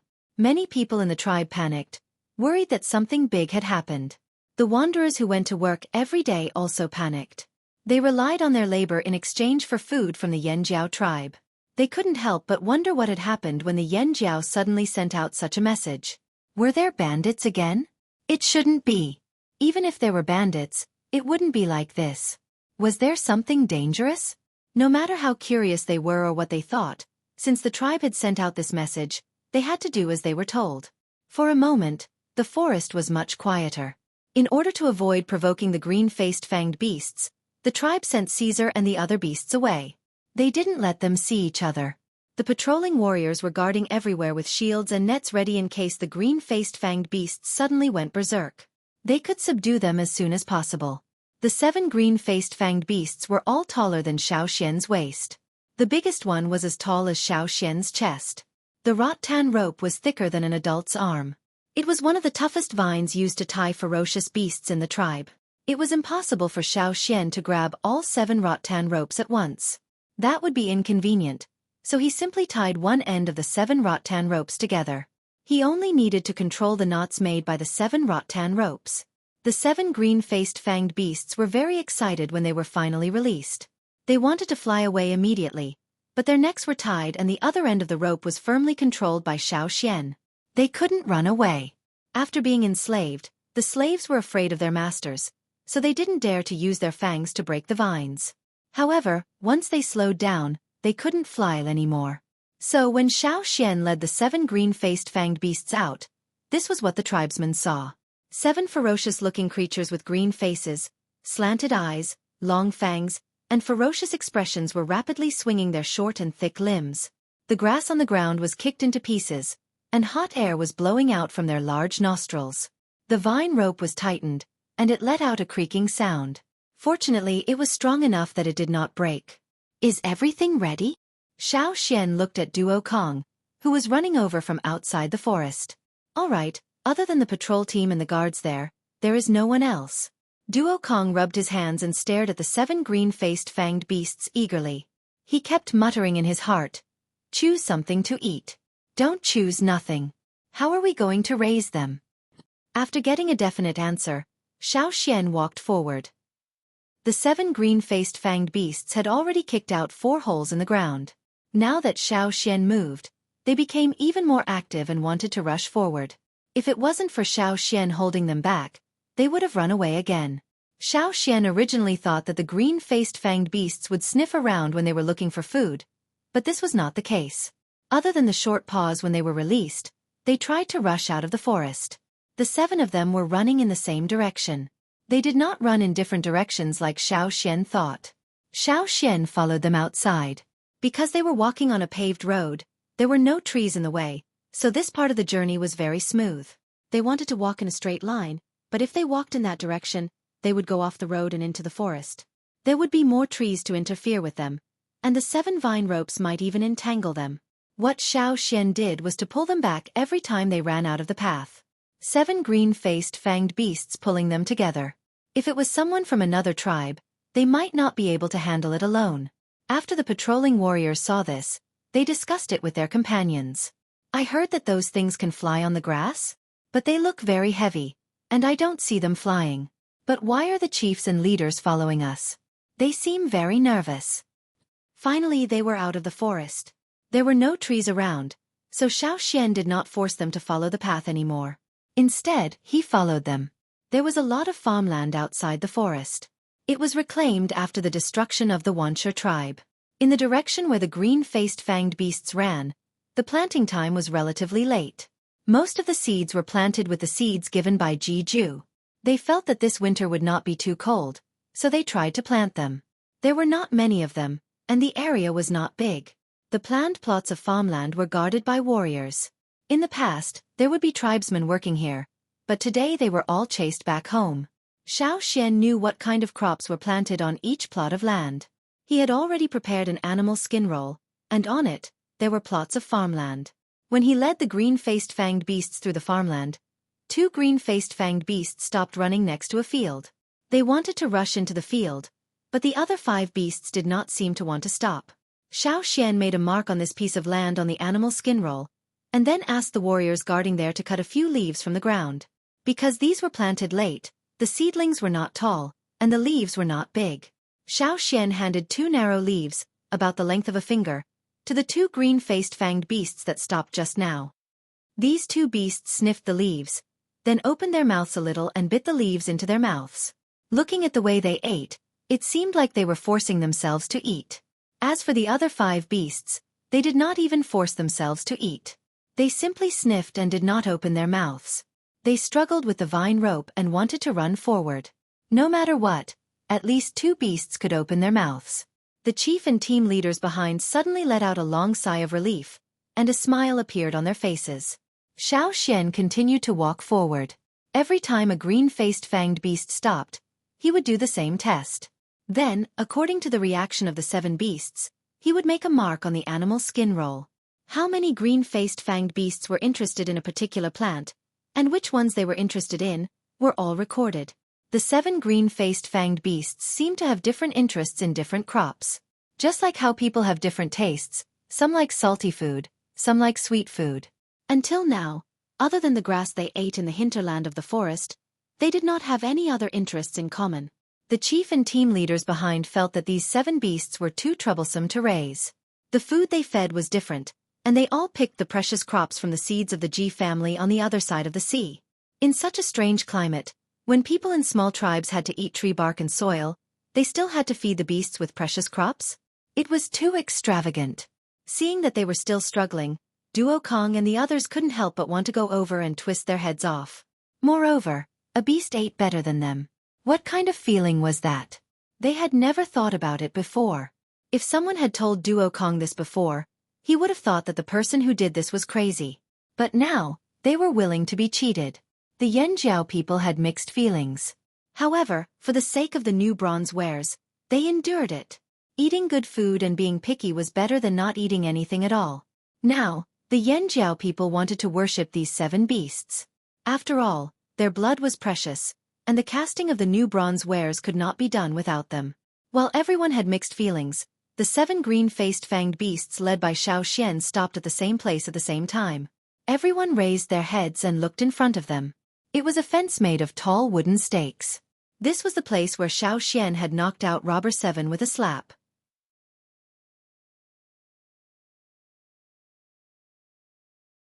Chapter 564. Looking at the field that was surrounded by tall wooden stakes, the chiefs and leaders looked at each other, then became excited again. It was rare to find food that all 7 green-faced fanged beasts liked. Before this, they had already prepared for the complicated rearing work. Now that they suddenly saw such a scene, how could they not be happy? If the 7 green-faced fanged beasts were all interested in the cabbage planted in the field, then it would indeed be a happy thing. After all, they had transplanted a lot of cabbages, big and small. Because the meaning of this cabbage was different from other crops, the people in the tribe planned to label it as Yanjiao. They took care of it carefully and even sent people to guard it. When they first transplanted the cabbages, many of the leaves were incomplete and the growth of the cabbages was slow. After entering the rapid growth period here, they completely changed. When they were transplanted, the cabbages that were less than the height of a knee were now half the height of a person. Moreover, as long as they had enough water and nutrients, they would continue to grow quickly. The two shamans had planned to wait until the end of winter and during the sacrifice ceremony to give some of the cabbages to the people in the tribe as a souvenir. But if the cabbages in the field were interested in the green-faced fanged beasts, then the original plan would have to be changed. No matter what, they had to see if the 7 beasts were interested in the cabbages in the field. Xueqi gestured to the warriors guarding the cabbage field to pick a few cabbage leaves. He especially emphasized, pick the old leaves on the outside first. Don't break the leaves on the ball of cabbage.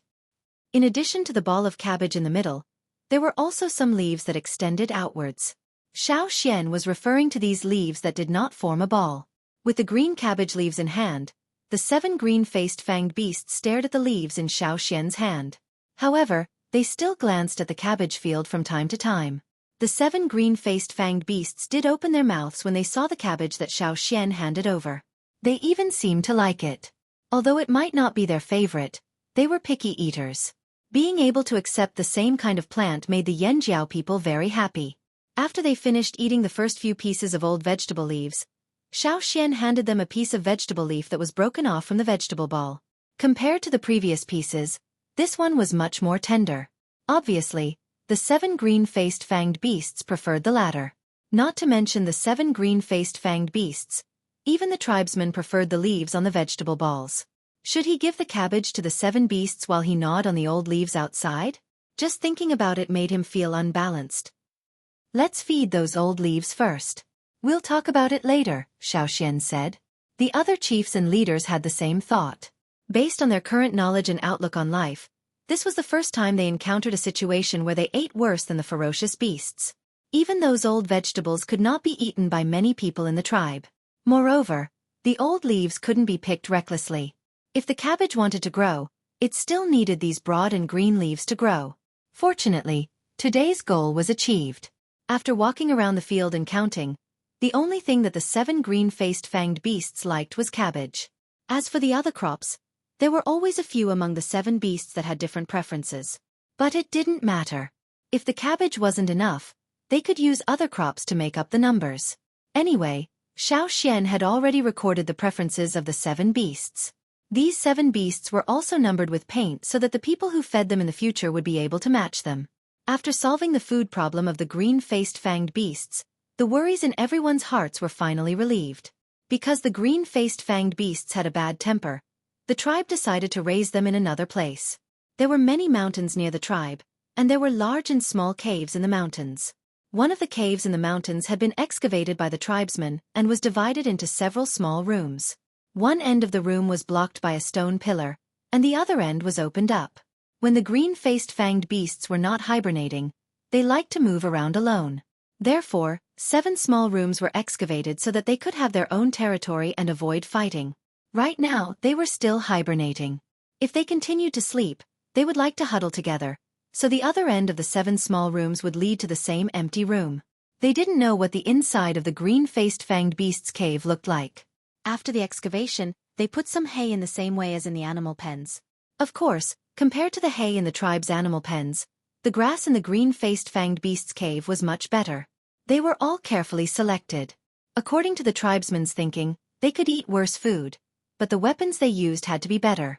Therefore, the grass in the animal pens of the food beasts was of lower quality. As for the 7 green-faced fanged beasts, they had to live in better conditions. If they fell sick, the blood they provided could affect the forging of the weapons. The 7 green-faced fanged beasts were placed in a new place. They were still not used to it, but right now, what they cared about the most wasn't the cave, but their stomachs. Therefore, when the vegetables and grains were placed in their respective troughs, they didn't care about anything else. They just ate first. Xueqi saw the way the green-faced fanged beasts ate for the first time. It wasn't that their table manners were bad, they just ate a little faster. What surprised Xueqi was that their stomachs were inflated. The amount of food he fed them wasn't much. If it were other beasts or humans, this wouldn't happen. However, the green-faced fanged beasts were different. The amount of food they ate was much more exaggerated than the amount they ate. This reminded Xueqi of the situation when he first met Broken Fanged. It was blocked at the entrance of the cave because of its round stomach. Xueqi thought it ate too much, but now it seemed that even if they ate a lot, it wasn't as big as he thought. Fortunately, although the 7 of them had become bigger after eating, they hadn't reached the point where they were completely round. Without food, the 7 beasts threw a tantrum for a while. They even knocked over the stone troughs and poked a few holes in them. After venting, the 7 beasts ran to the innermost room covered with hay and huddled together to sleep. Xueqi went in to take a look. After about half a day, their swollen stomachs shrank. It was similar to what he saw in the forest. After sleeping for a day, the 7 beasts got up to eat again. This time, Xueqi put in almost a third more food than last time. After they ate, they slept for a longer time. After all, it was still their hibernation time. Because he was worried that it would be difficult to raise the 7 beasts in the beginning, Xueqi didn't take any more blood before they woke up. If he wanted to implement a sustainable development plan, he had to be patient. Sharpening the knife won't delay the work of cutting wood.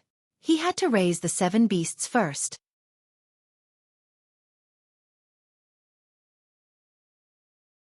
Chapter 565. The Yanjiao tribesmen treated the 7 green-faced fanged beasts very well. It was rare for them to take care of the beasts so well. Xueqi even drew blood from them once. However, one day, the 7 green-faced fanged beasts fell asleep after eating their fill. Xueqi stopped drawing blood and let them continue their hibernation. He could feel that it would be a long time before the beasts woke up again. The second batch of green bronze wares were made. The first to receive them were naturally those with high positions and contributions in the tribe.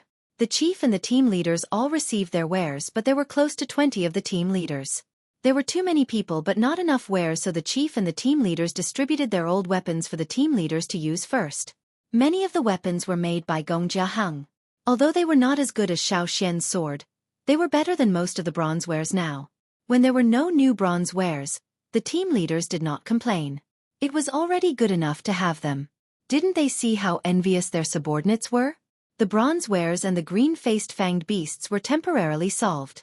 However, there was another very serious problem. The weather.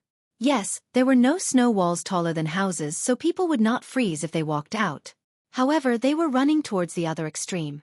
Compared to the time when Xueqi and the rest returned from the forest, the weather was much hotter now. If a bird's egg was dropped on the ground and cracked, the egg would be cooked immediately. That was a muddy grassland. Many of the grass that was still green in the beginning of winter could not withstand the cold but could not withstand the drought. Clumps of grass withered and died. The tribesmen cut them and tied them into bundles to be used as firewood. However, they had to avoid fires in dry weather. They were in the forest after all. If a fire broke out in this weather, the entire tribe would suffer. Hence, under Xueqi's suggestion, the tribe strengthened their management of the fire, especially the people who lived in the forest. They were all warned. According to the warriors who went out to scout, the fighting outside had become more and more intense. Before, it was only some small tribes that were fighting. Now, some large and medium-sized tribes had joined in the fight. Just like the rules in the forest, only the strong could have more resources. The weak could only stand aside and watch, praying that the strong could give them some leftovers. A few days ago, the Lu tribe sent people over with more than 30 dumb birds. They wanted to trade for water and some other things with the flaming horns. Due to the hot weather, the Lu tribe's large-scale breeding of all kinds of animals was not in good condition. However, the chief of the Lu tribe had made a wise decision this year. They had sold most of the animals in the tribe at the beginning, leaving behind only the young ones. Nearly half of the animals were sold to Yanjiao and the other half were sold to various large and medium-sized tribes. Therefore, although the weather was getting hotter and hotter in winter, they could still maintain a normal life. Moreover, they had their own water source, a pool. The water came from underground and did not dry all year round. The people of the Lu tribe always had their own way of dealing with disasters, and they were agile enough. Their leaders were also very smart and decisive. Therefore, even if they encountered natural disasters, they would be able to avoid them smoothly. This was something that the other large tribes all knew. However, this year's weather was beyond the Lu tribe's imagination. They thought that even if it was hot this year, it would not be much hotter than last year. However, this was not the case. They were too naive. The hot Yongguang baked the earth every day. Many plants that were far from the water source and could not withstand the drought died because of the drought. Last year, a batch of them were eliminated. This year, even more were eliminated. Only those plants and animals that could withstand the drought could survive in this climate.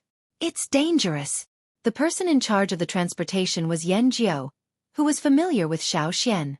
After arriving at Yanjiao, Yanjiao gulped down a bottle of water. It had been many days since he drank water like this. Don't you have a pool?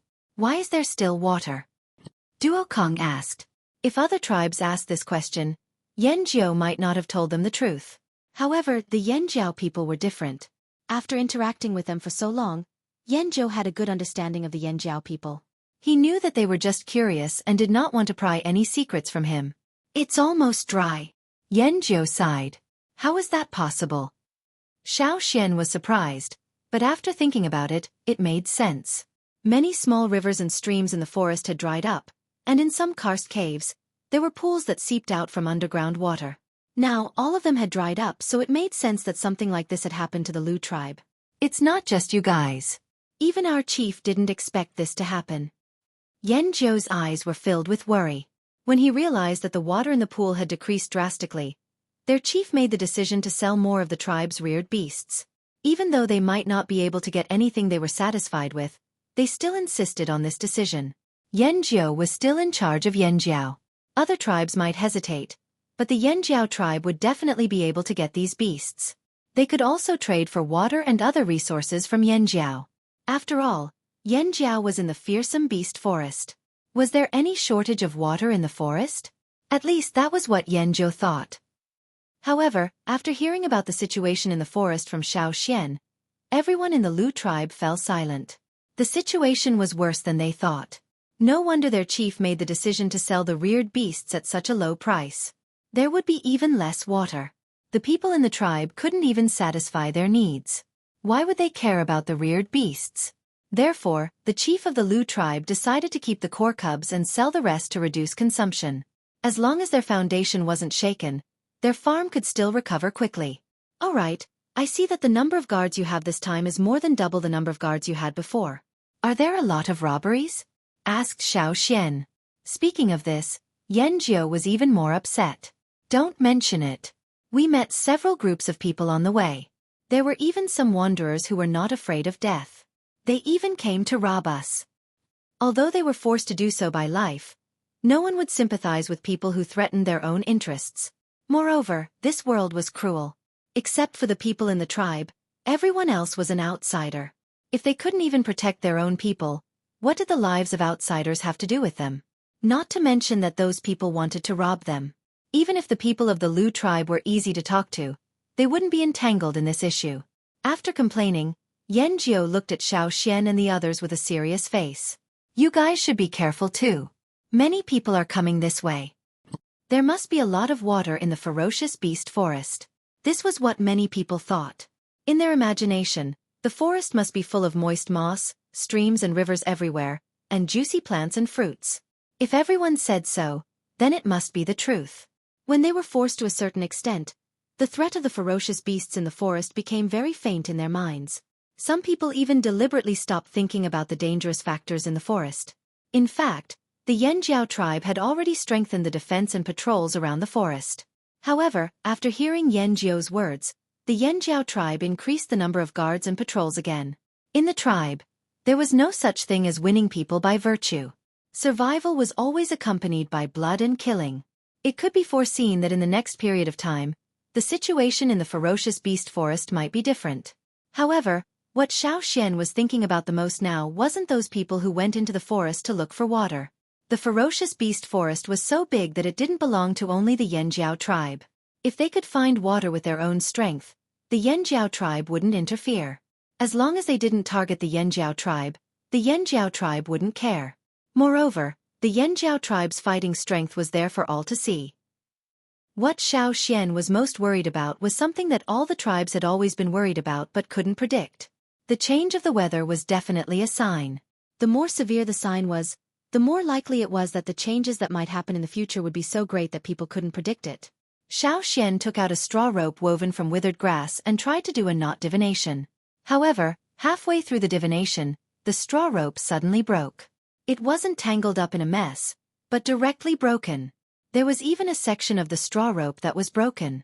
This was the first time that Xian had encountered such a situation with the straw rope ever since he mastered the art of divination. This situation shocked Xian to the core. It was fine if he couldn't do a divination, but the change in the straw rope made Xian unable to calm down for a long time. Something big was going to happen, and that change was very close. Perhaps it would happen soon after the end of this climate change.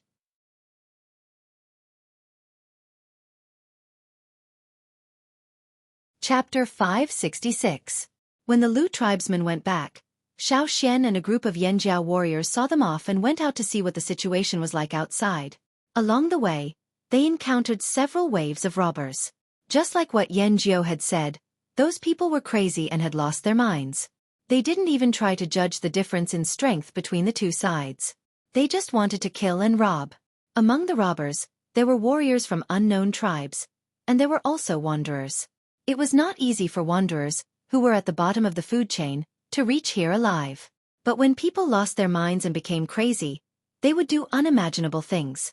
Under normal circumstances, they wouldn't dare to attack the warriors of the tribe. That would be courting death. In addition, Xian saw some corpses that had been dead for a long time. The corpses were covered by flying insects that liked rotting flesh. Even the scavenger birds couldn't drive them away. Whether it was humans, animals or insects, they were all driven to extremes by today's climate.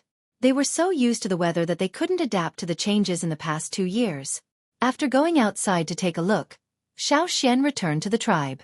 He saw the patrolling warriors standing in the shade of the trees, their eyes scanning the surroundings like eagles. They were more nervous than when he left the tribe. What happened? Xian asked a warrior who was patrolling the border of the tribe. Someone ambushed us. The team leaders have already brought people to guard the area. The person pointed. That's where the fight happened. Xian followed the warrior's finger. It was close to the place where the wanderers were placed when they first arrived.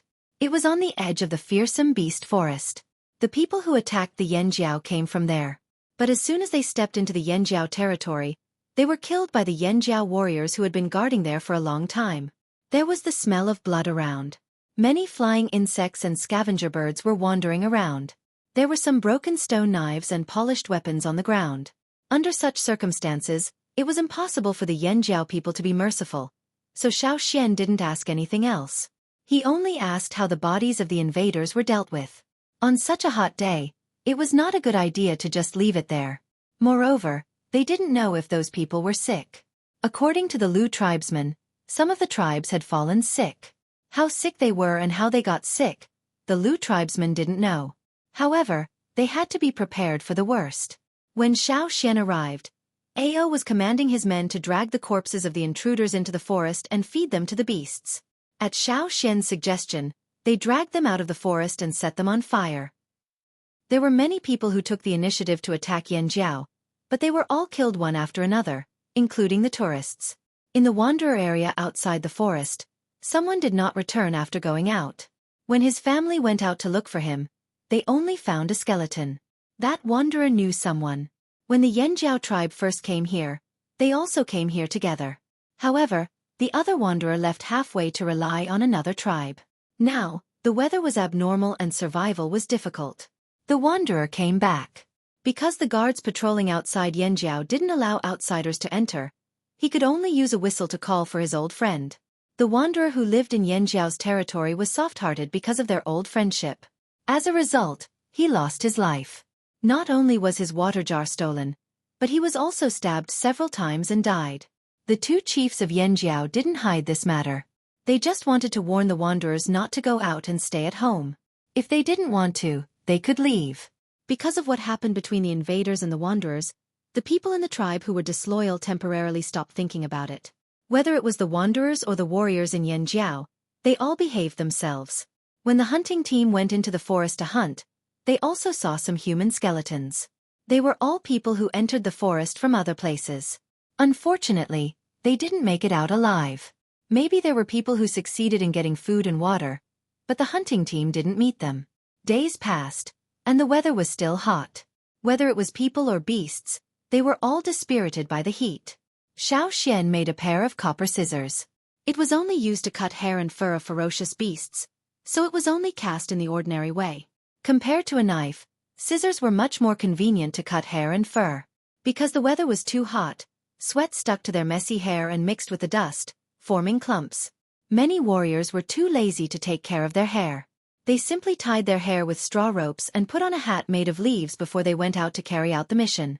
Because of the lack of water, even if they could find water in the ferocious beasts' forest, they couldn't bathe every day. Therefore, day by day, their hair was knotted and difficult to comb. It was like they had returned to the beginning. They gradually let go of the habit of combing their hair. The scissors made by Xueqi helped them a lot. They came one by one to borrow the scissors to cut their hair. At this time, there was no concept of our bodies, hair, and skin were given to us by our parents. We didn't dare to damage them. It was the beginning of filial piety. They just cut their hair according to their own preferences. Usually, they wouldn't be willing to cut all their hair. After all, they had to wear animal teeth and bone ornaments in their hair to show off. But now they were too hot and couldn't take a shower, so cutting all their hair would save them a lot of trouble. Therefore, there were many more hairy bald men in the tribe. In addition to the warriors of the tribe, Xueqi cut some hair for Caesar and the other beasts that had thick hair. However, it was difficult to cut the hair of ferocious beasts with ordinary scissors.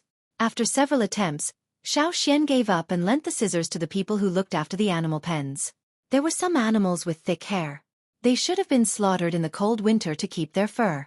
Looking at the thick hair on their bodies, they looked unbearably hot. No wonder those animals were half dead every day. Even if they were given water, it didn't have much effect. The hot weather slowly passed as people prayed and cursed. When two thin crescent moons appeared in the dark night sky, the entire Yanjiao tribe, no, it should be said that almost all the tribe's people and beasts on this land breathed a sigh of relief. Some even cried tears of joy.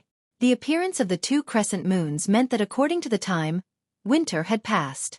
This kind of winter for the people on this land was simply suffering every minute and every second.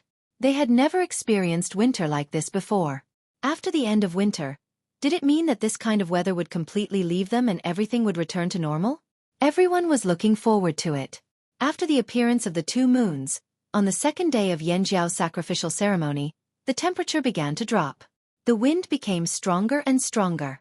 The coolness of the wind made the people who had experienced the torment of winter cheer to their heart's content. In the forest, all kinds of ferocious beasts also roared, welcoming the change. But, was the nightmare really over?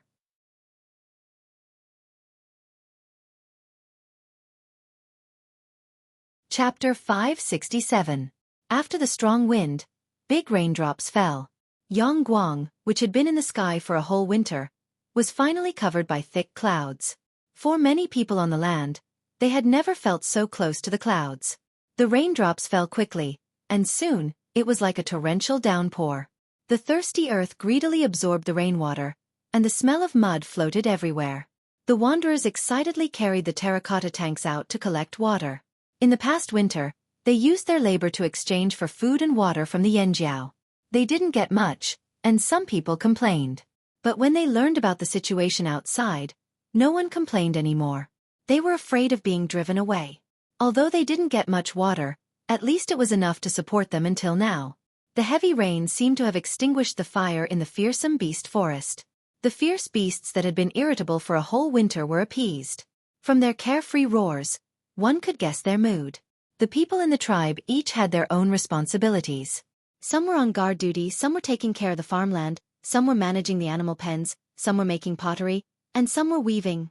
They were all ready to start work. Before, it was too hot, and they didn't even want to move, so the work at hand was naturally put on hold. Now, they could finally start again. The withered seedlings in the field were also energetic, and the leaves in the forest looked a lot greener. Although the extreme weather had passed, the guards and defenses were not lowered. The two leaders took turns to go out and supervise every day. Even in the stormy weather, they did not let up. Everything be careful. This was what the two shamans said after the sacrifice. Although the two of them didn't know what would happen, they had a strong sense of crisis. It didn't matter which tribe it was against, it was just an indescribable sense of danger. If the two shamans had different opinions, there might be a dispute. But both shamans said the same thing.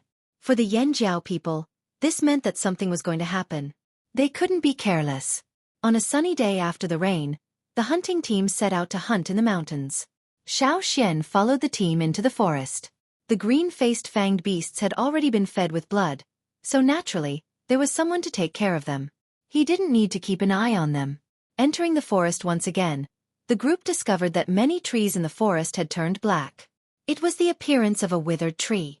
Some of the lifeless trees had already been bitten full of holes by insects.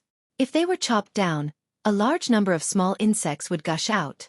Carrying the prey, Xiao Xian and the rest of the team arrived at the cave where they were resting. I remember that there used to be a stream here. Xiao Xian pointed to a spot on the mountain and said, "Indeed, but I don't see it now." "Perhaps there will be no more water after the winter dries up," Mai said. He was not very familiar with the various reasons for the formation of streams. He only knew that even if the water in the streams dried up in autumn and winter, it would flow again in spring when the snow melted or a large amount of rain fell. But now, the stream in front of the mountain was gone, and he could not explain why. If it's gone, then so be it. As he spoke, Mai carried the prey into the cave. The others looked around and didn't see anything, so they followed him into the cave.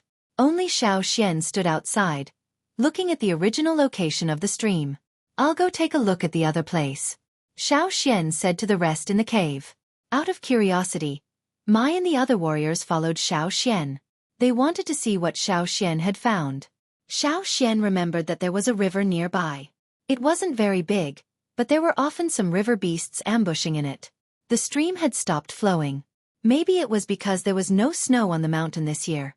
The unusually hot winter had caused the snow that covered the mountain top all year round to disappear. However, the river over there was not only water from the melted snow flowing into the stream, but also underground water. It rained so heavily a few days ago. Even if the stream couldn't form, the rainwater that flowed into the river, and the water that seeped into the rocks and soil of the mountain should have risen a lot, right? It had rained quite heavily a few days ago. However, when Xiao Xian went over, he found that there were only a few small fish swimming lazily in the river. He didn't see any slightly bigger river beasts. The reason was that the river level was too low. The river was too shallow. Some river beasts didn't like diving areas like this, so naturally, they didn't appear here. Mai and the others were surprised to see such a low river level, but only for a moment. They thought that it might be because the mountain forest was too thirsty. After the rain, the mountain forest drank most of the rainwater, so there wasn't much rainwater left for the river. However, even if the mountain forest could absorb and store a lot of rainwater, what about the underground water?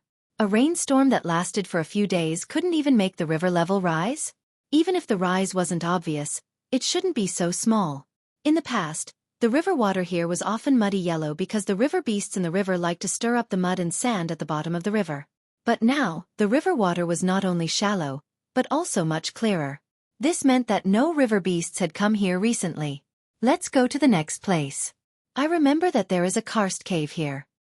When Xiao Xian hunted with the hunting team in the past, he once found a karst cave. There was a pool in the cave, but the water was red, and there were some tiny creatures swimming in it. Even if the water was filtered and boiled, it was still not drinkable. Later, Xiao Xian didn't go there again. As soon as he stepped into the karst cave, Xiao Xian's expression changed. Not only Xiao Xian, but the other warriors, who were more sensitive, also felt that something was wrong. In the past, when they came here, they could feel the cool and moist water vapor in the wind as soon as they entered the cave. There was also a faint sweet smell from the plants that grew in the cave. But now, neither the water vapor nor the smell of the plants could be smelled. Xiao Xian walked in. In the past, he could see a layer of shallow water on the ground after a few steps. Now, after walking for more than 10 meters, the ground and the surrounding stone walls were still dry. Mai held the water moonstone and lit up the surrounding area. No water. Still no water. The deeper they went, the lower the terrain was, until there were only some small underground caves left. There is no water in this cave. The Yanjiao warriors, who had just experienced a strange winter, suddenly felt that their throats were dry. How could there be no water? At this time, they understood Xiao Xian's purpose, and everyone became alert. They thought that the crisis had passed, but they didn't expect that it was still there. Looking at the ground carefully, there were some dried red things on the uneven ground of the cave. Some of them could be scraped off with a knife. These are. Mai picked up a ball of red debris scraped off the ground and crushed it with his fingers. The debris quickly turned into powder. These are the creatures that used to live in this pool. Now they are all dead. Xiao Xian frowned and walked out. Hearing Xiao Xian's words, Mai and the others felt that their throats were even drier. Without water, would they die of thirst? After that, during the next few days of hunting, Xiao Xian went to find several more water sources. The weather looked normal, but the water level of many water sources was still falling, especially those that came from underground water. Almost none of them looked the same as before. Most of them had dried up, and those that didn't were on the verge of drying up. It was only a matter of time before they completely dried up.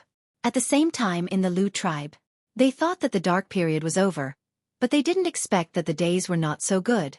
The water level of the pool that their tribe had always occupied had fallen even lower. It didn't rise because of the previous rainstorm. They could clearly see that the surrounding rainwater was pouring in, but the water level in the pool was still falling. Why?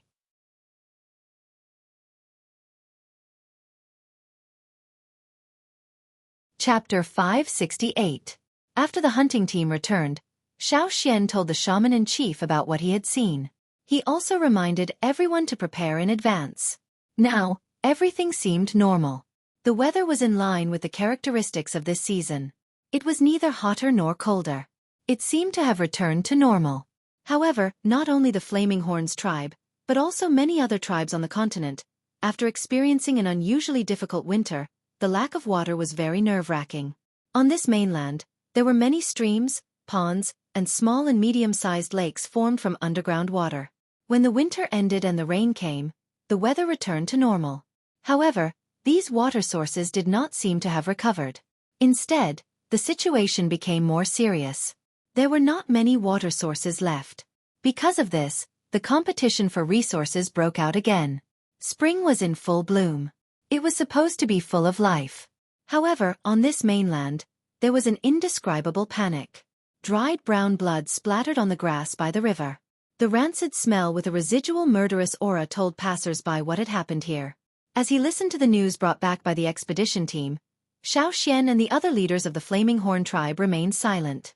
After a while, the shaman finally spoke. Everything is a sign. We need to prepare in advance. The shaman sighed and walked slowly to the window. He looked up at the blue sky and fluttering clouds outside. We even need to be prepared to face something similar to what our ancestors encountered 1,000 years ago. The shaman's words shocked everyone in the room. They could no longer sit still. They all jumped up as if they had been pricked. What? Shaman, what do you mean? Do you really think that what's about to happen will be the same as what our ancestors encountered? No matter if it was the leader or the leader, none of them could remain calm. All the preparations they had made were based on the hardships they had experienced in the past winter, but they did not think further. But from the shaman's words, could it be the same as what their ancestors had encountered 1,000 years ago? Didn't that mean it would be devastating? Zhang Luo and Duo Kong looked at the old shaman who was sighing in front of the window. They then turned to the old lady who was sitting there silently. What do you mean? The old lady looked up and glanced at Zhang Luo and Duo Kong helplessly. They had known each other for a long time. One look from the old lady was enough for Zhang Luo and Duo Kong to guess what she meant. At this time, the old lady's reaction was obviously a tacit agreement with the old shaman's words. In other words, she had the same idea. Shock, fear, panic. All the emotions ran through their minds.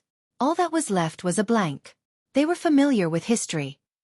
Although they did not experience the natural disaster 1,000 years ago, they could still understand a little bit from the handwritten notes left behind by their ancestors. Even their powerful ancestors could not avoid it. So what could they do? 1,000 years ago, a natural disaster knocked the Flaming Horn tribe off their glorious throne. What followed was a clash of different ideologies, causing the tribe to split into two. The once glorious Flaming Horn tribe fell into the dust and faded out of sight. That was the power of heaven and earth. Even the ancestors could not resist it. So how could they? So what if they knew in advance? Could it be that their ancestors could not foresee it? Even if they could not foresee the specific things, they could at least have a hunch, right? But the result was still the same. Yanjiao people might fight for other things, But if it was the same natural disaster 1,000 years ago, they were afraid. What should we do? Ao clenched his fists and trembled slightly. What should they do? That was what everyone wanted to know. Once again, the room fell into a silence that resembled the silent night. The surroundings were filled with a low pressure that made people feel cold. Even when the warm wind from outside the window blew in, it did not improve the atmosphere that had dropped to the freezing point. Everyone's thoughts were scattered in all directions. The more they thought, the more shocked they were. The more they thought, the more they felt like their bodies were frozen. Less than 4 years after coming to the old haunt, they thought they could have a new beginning. But now that they heard the news, it was like everyone's hope had been destroyed. Human power could stop it, but the power of the heavens was unstoppable. That was what every tribesman thought. After an unknown amount of time, the people in the room began to look at Xueqi. Xueqi, who was deep in thought, finally reacted. He raised his head and saw that everyone in the room was staring at him. What? Xueqi was confused. Can you do divination? Asked Zheng Luo. Everyone in the room knew that Xueqi could use not divination. I've tried a few times before, but I didn't succeed once. Xueqi shook his head. The eyes of the others in the room darkened as disappointment filled their faces. They originally thought that Xueqi might be able to use divination to find out what the shamaness didn't know. Now it seemed that this method wouldn't work. Duo Kong scratched his stiff short hair. Then, can we borrow the power of the ancestors? The power of the ancestors? Everyone was confused at first, then looked at Xueqi expectantly with sparkling eyes. Yes, the power of the ancestors. Didn't the people from the other side rely on the power of the ancestors to cross the sea?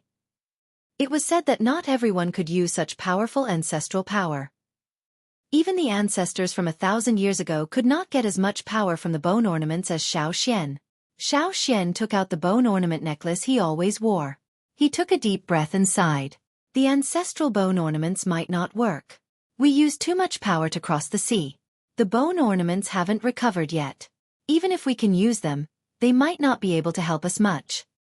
Right now, the 6 bone ornaments on the necklace were a little brighter than when they had just crossed the sea.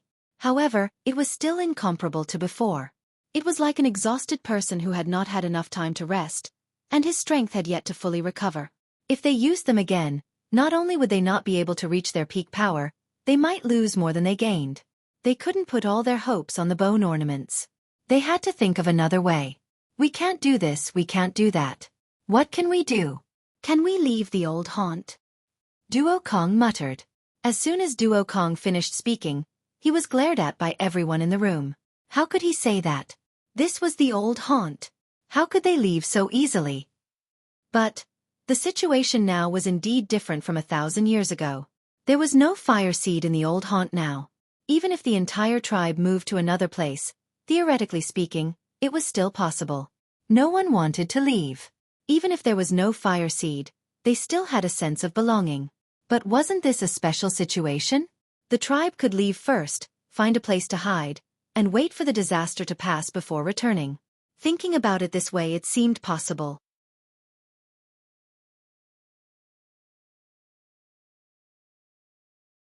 Chapter 569. It was not impossible for them to leave to hide from the disaster, but no one wanted to do so unless it was absolutely necessary. If they were really forced to leave, just how great would the changes in the world be? It was unimaginable. Moreover, in the past 3 years, the construction of the houses and the planning of the fields were already on track. It was a good time for rapid development, but now they had to leave. They could only say that they were unlucky. Life was full of obstacles. No matter what would happen in the future, it had not happened yet. This gave everyone a chance to prepare. They could not wait until the disaster happened. They had to plan ahead. The person in charge of the fields came over to ask Xueqi about the planting of the 1,000-grain gold. Last year, they did not know what the weather would be like, so they tried to plant some other seeds. The 1,000-grain gold could not be planted carelessly. It was even more precious than Jeju seeds. That was why they did not plant any 1,000-grain gold last year. Now that the weather was back to normal, the person in charge of the fields was thinking about planting some new seeds. After a discussion, Xueqi and the rest came over to ask Xueqi. After all, the decision on the 1,000-grain gold lay with Xueqi. No, don't be in a hurry to plant the seeds, Xueqi continued, seeing Xueqi's confusion. Not just the 1,000-grain gold. Don't plant anything else for now. As for the crops in the fields, if there are any ripe ones, keep them first, especially the grains we planted last year. Some of the crops in the fields were already ripe. According to the original plan, after the harvest, they would distribute the crops according to their work. But this time, in order to prevent the disaster, they had to change the plan. Meat could not be preserved for long, but grains and other crops could be preserved for a long time. If they could not find any prey by then, there was still food in the storehouse to solve the problem. Although they did not understand Xiaoxian's reason, since Xiaoxian had said so, Xueqi would do as he said. But if we do that, there will be a lot of empty space in the fields, Xueqi said. Xueqi said. In the past winter, the empty fields weren't left there all the time. The people in charge of taking care of the fields had used various planting techniques to fertilize the fields and wait for the seeds to be planted. But now, Xiaoxian actually asked them to stop planting. It wasn't that they had any complaints, they just felt that it was a pity. When Xiaoxian said that he would not plant anything for the time being, he did not mean that he would not plant anything. It was just that he would temporarily stop sowing those plants that had a long growth cycle.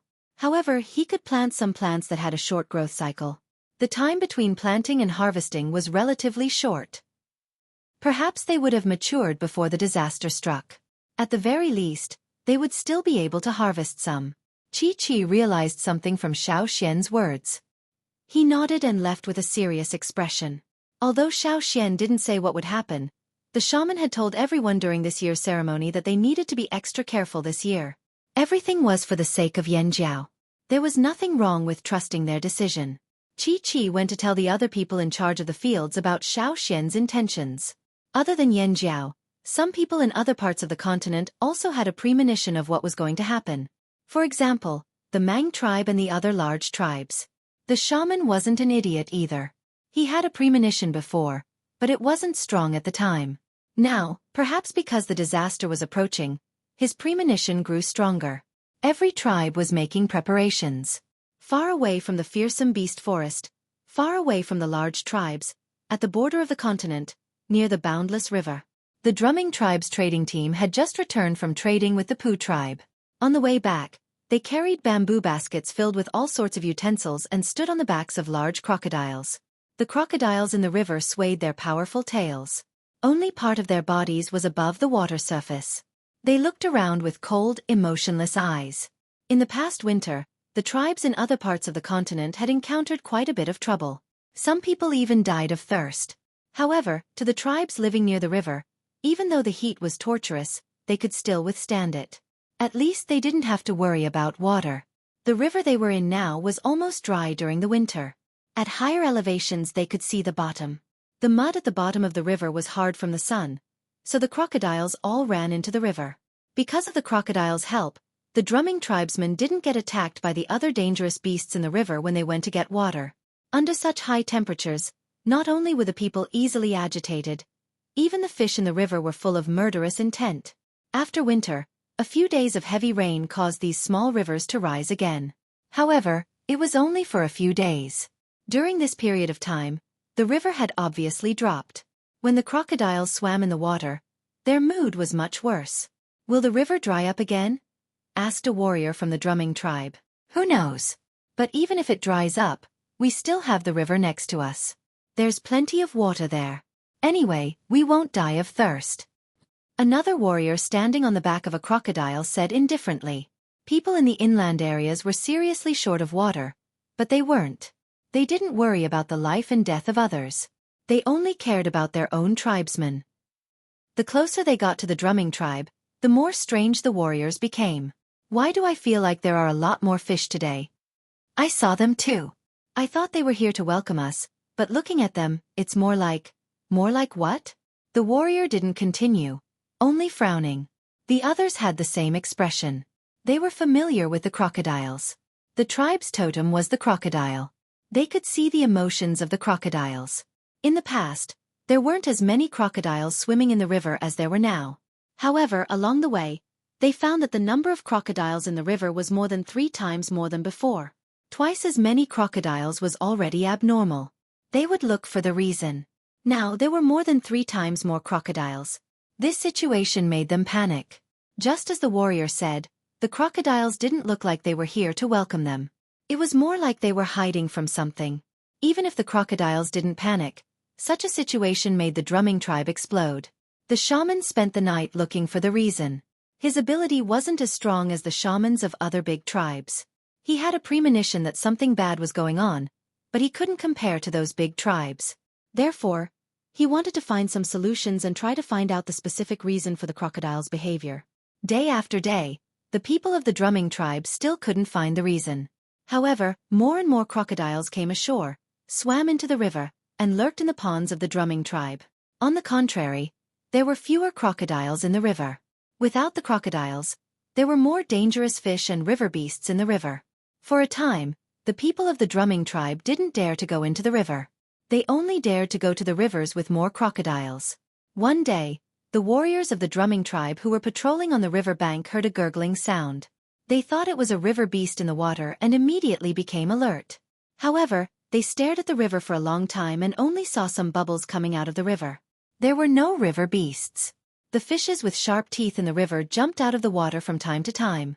When they fell into the water, they jumped around restlessly.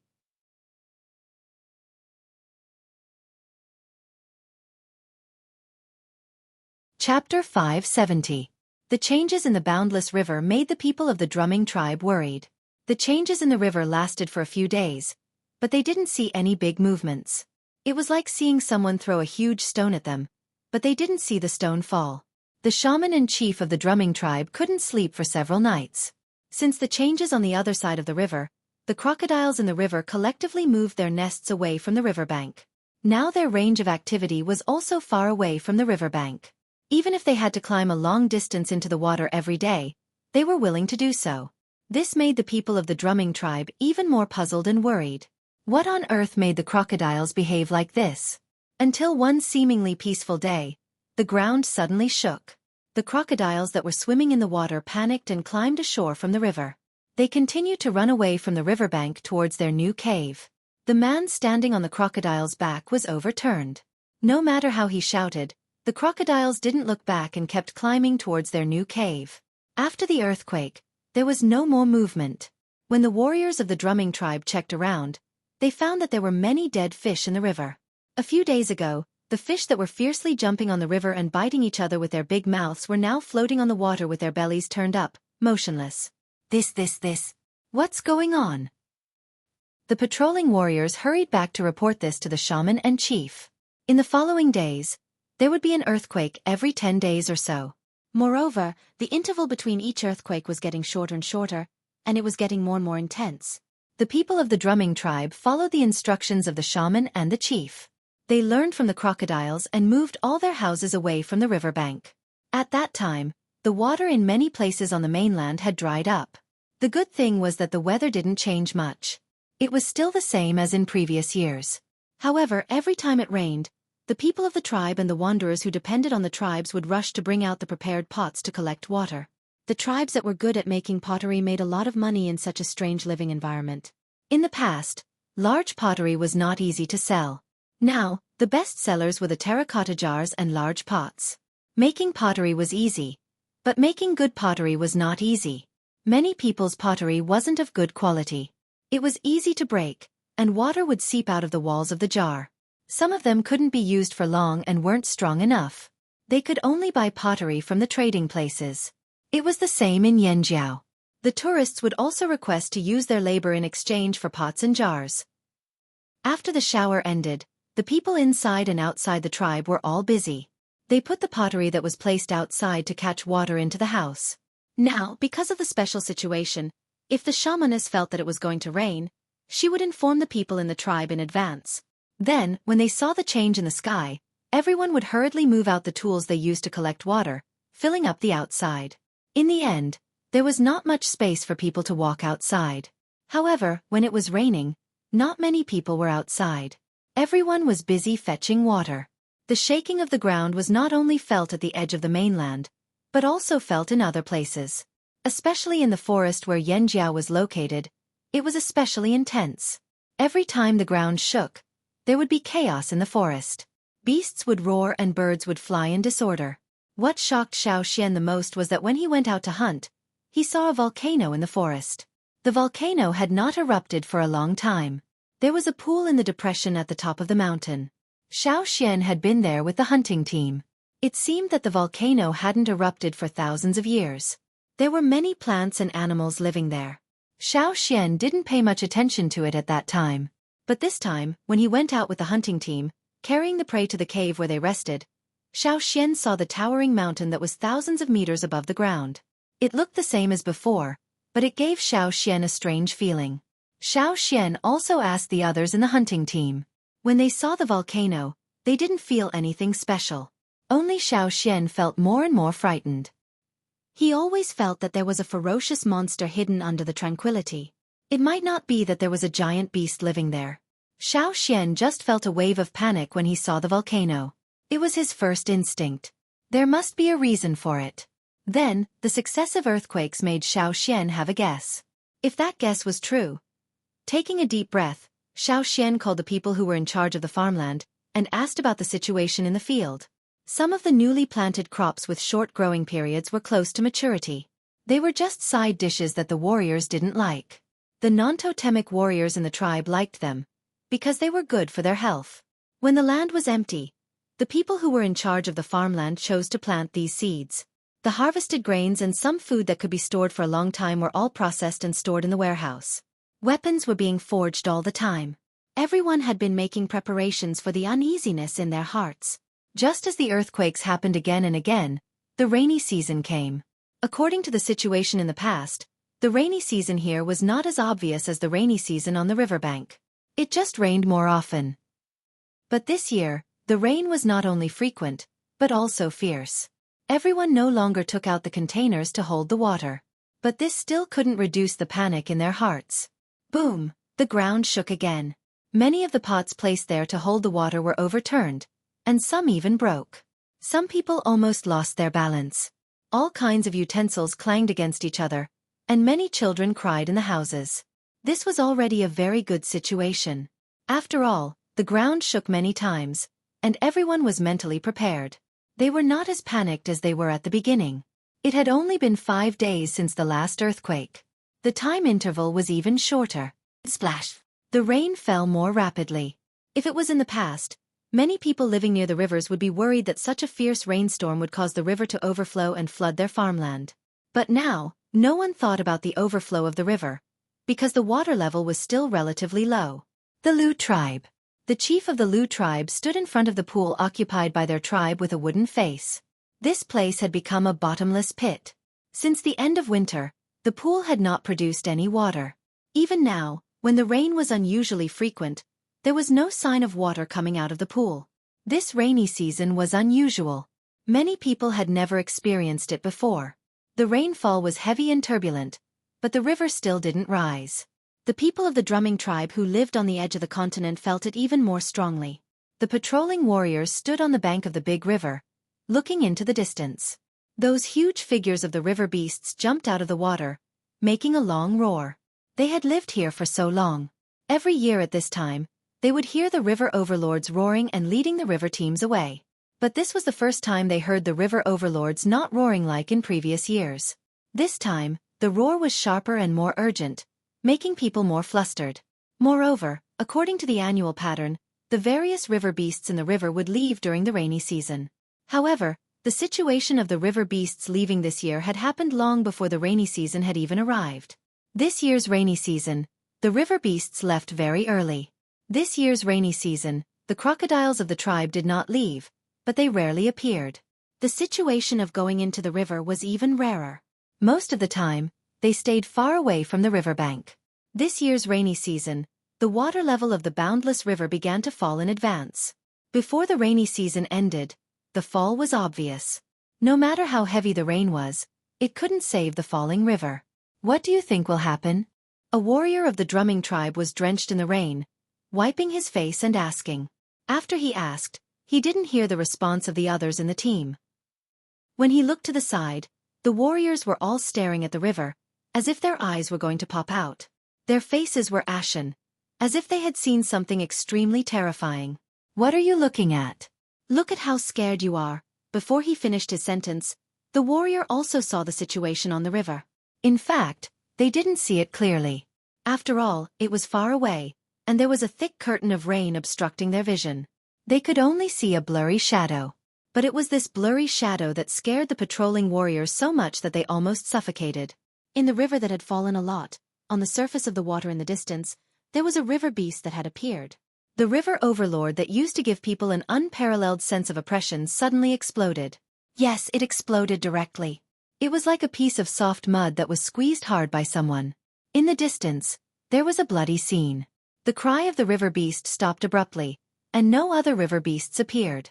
Everything on the river seemed to have suddenly quieted down. Perhaps there would be some sound at the point of the incident, but the riverbank was far away, and there was the noise of the rain falling constantly, so the warriors of the drumming tribe couldn't hear anything else. In the distance, the river seemed to be shrouded in a bloody mist, and they couldn't see anything else.